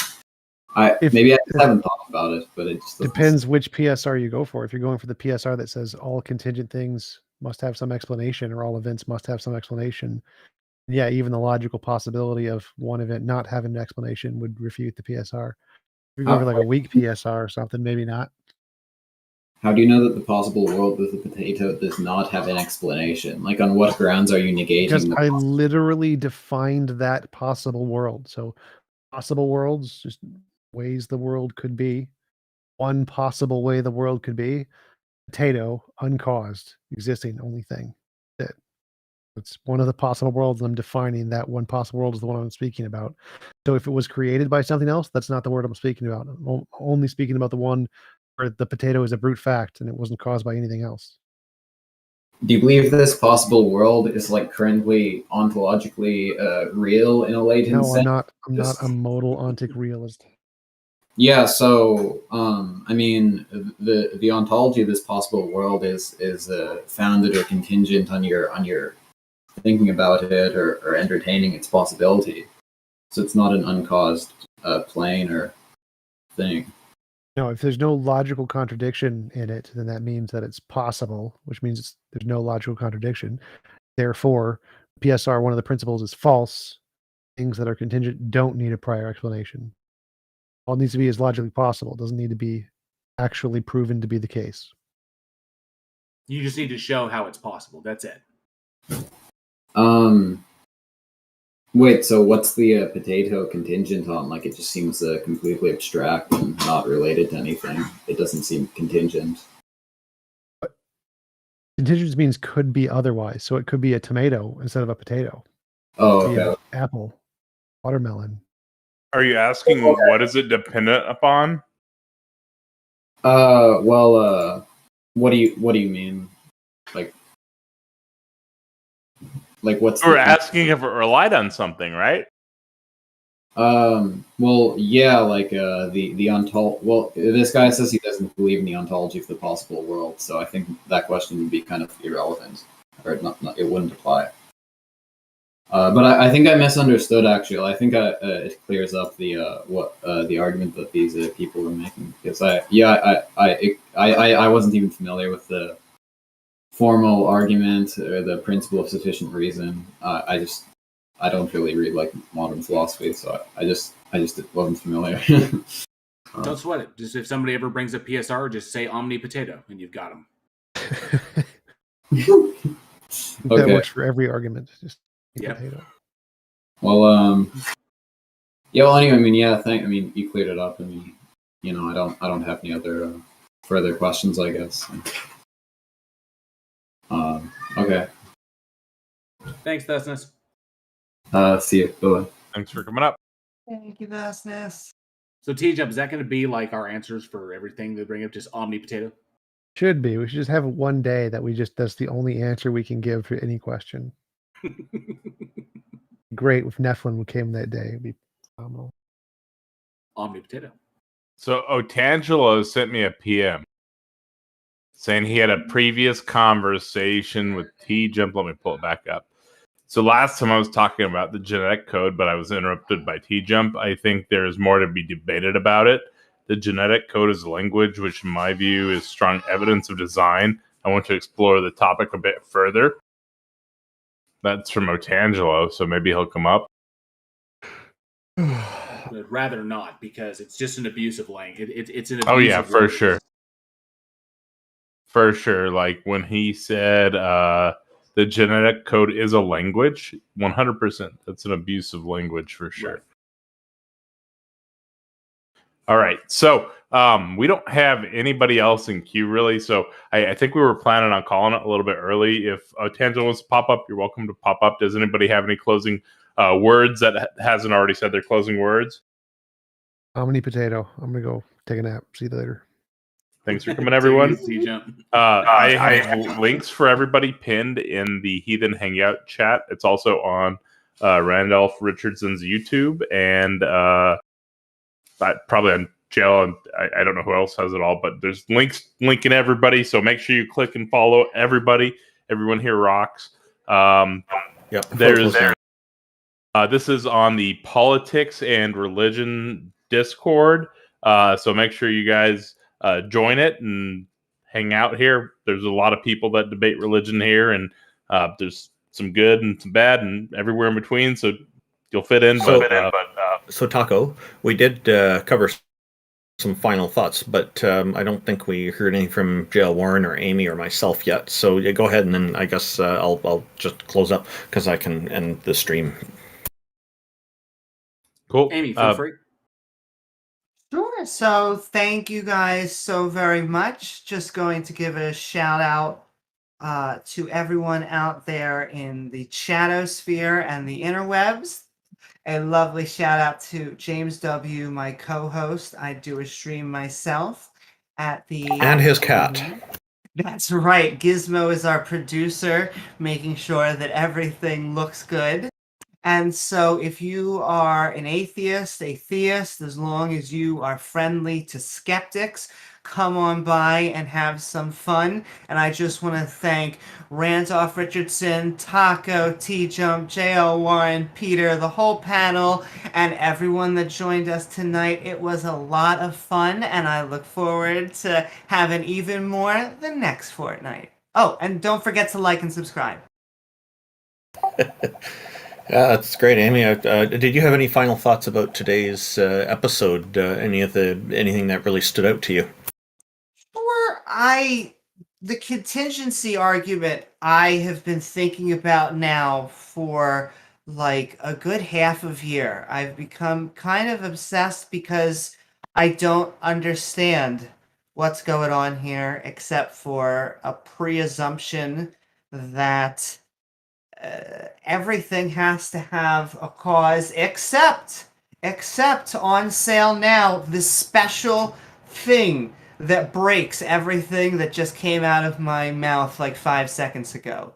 I don't understand the complexity argument because when you're actually designing things, we are looking for simplicity, and language tends to be either human-oriented or it tends to be vary from one organism to another organism.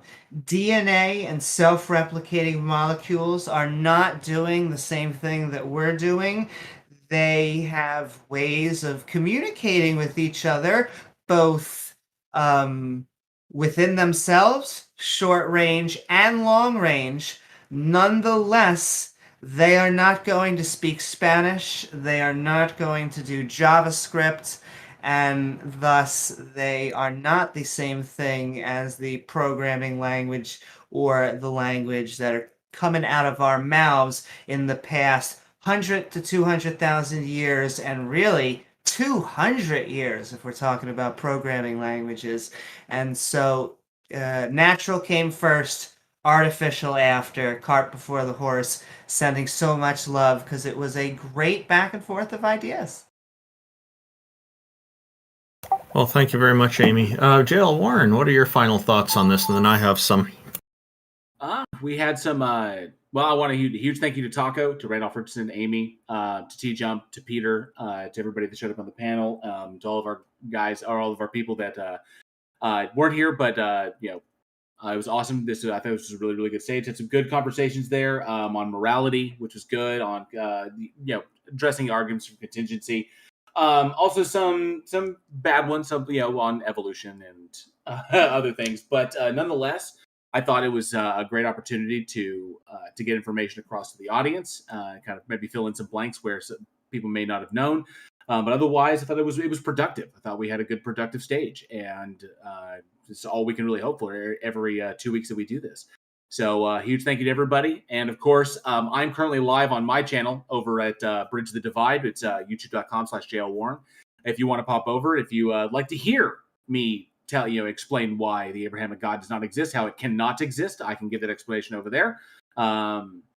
And we can move from there. Just something interesting that we're going to talk about. But other than that, feel free, like, subscribe if you like my content. I debunk woo as well as go after theist arguments and theist claims. So, but thank you all. This has been a lot of fun. Appreciate it. Well, thank you. Taco, did you have any final thing you want to say before I talk about the thing that stood out to me?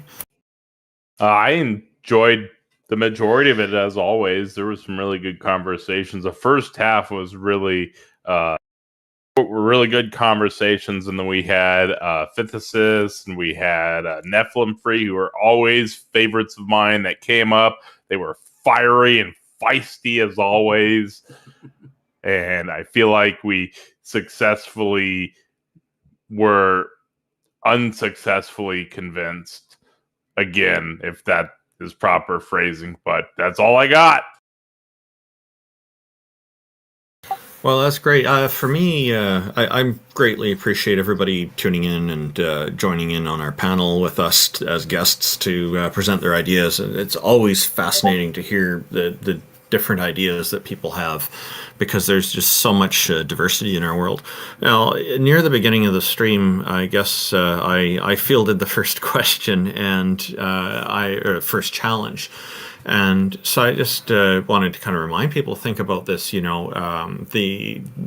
is kind of a new idea for me that I came up with today, was that there's, if there is such thing as objective morality, as our guest was talking about at the time, then things that are objective laws, like he talked about moral laws, that's the word he used. So if it's a moral law, I think it's reasonable to compare it with the law of physics or other natural laws. We can't break them. We can't break the laws of physics as far as we know. So if there's a moral law, the same should apply with that. We can't break that law. It's not possible, because it's an objective law of an emergent property of their universe of reality. So I feel that the point is that I feel that the whole idea of objective morality is self-defeating in a way on that, because there's people who are not following these objective moral laws that are being presented. The Christians have a whole variety of objective laws, and some of them think that things like abortion is a violation of these objective laws, where others are okay with it under certain circumstances, and so there's variation there. And then there's Muslims that have different ideas on moral laws, and Buddhists and Hindus, and the list goes on. All these different religions have these different ideals. And the fact that there's different religions also already talks about how it kind of presents, I think, a reasonable doubt for why these laws aren't objective. But I think that this is kind of uncovering some new ground today when we're saying that it is we shouldn't be able to break these laws if they truly are objective moral laws. And yet we see many examples of them being, I guess, violated in a sense. I don't know if anybody wanted to add anything to this before we close the stream. Feel free if you do. It was nice talking about contingency today and necessity, right? Like, that's always a fun conversation. Out of all the conversations I've had, I've never had anybody pull me off of physical necessity to necessary God or whatever. Just comment on that, Randolph, what you said. These are, unfortunately, for the most part, proxy wars. These abortion, evolution. If they they would turn back gay marriage. And so you gotta stay vigilant. We gotta fight for a secular society and against religious extremists that would control our lives and everyone else's. Thank you very much. Thank you to everybody. We've already decided to close down the stream. I see there's a few people that want to join us, but we would be very, very happy to have you next time. We'll be on in a fortnight from now. That's 2 weeks from now, and we will be presenting that. That is, I'll just quickly check the calendar here. Give me a sec. That will be August the 7th that our next session will be. So feel free to make some notes and bring forward some ideas and challenge us to start believing in your deity or convince us somehow. We're still, of course, open to this. And I think being open to these things is an important way to live our lives. Thank you, everybody, for being here. And again, really appreciate, we all really appreciate everybody taking such an interest in these conversations. Take care. Thank you for coming, everyone. I can't close out the stage, so it's just going to have to. And the convo will continue over on my channel. If anyone is interested, feel free. You can pop over. We're continuing it there. So, or like an after show. So thanks, everybody. Thank you for watching, everyone. Thank you, y'all. Sending love. Take care, JL. Take it easy, Randolph.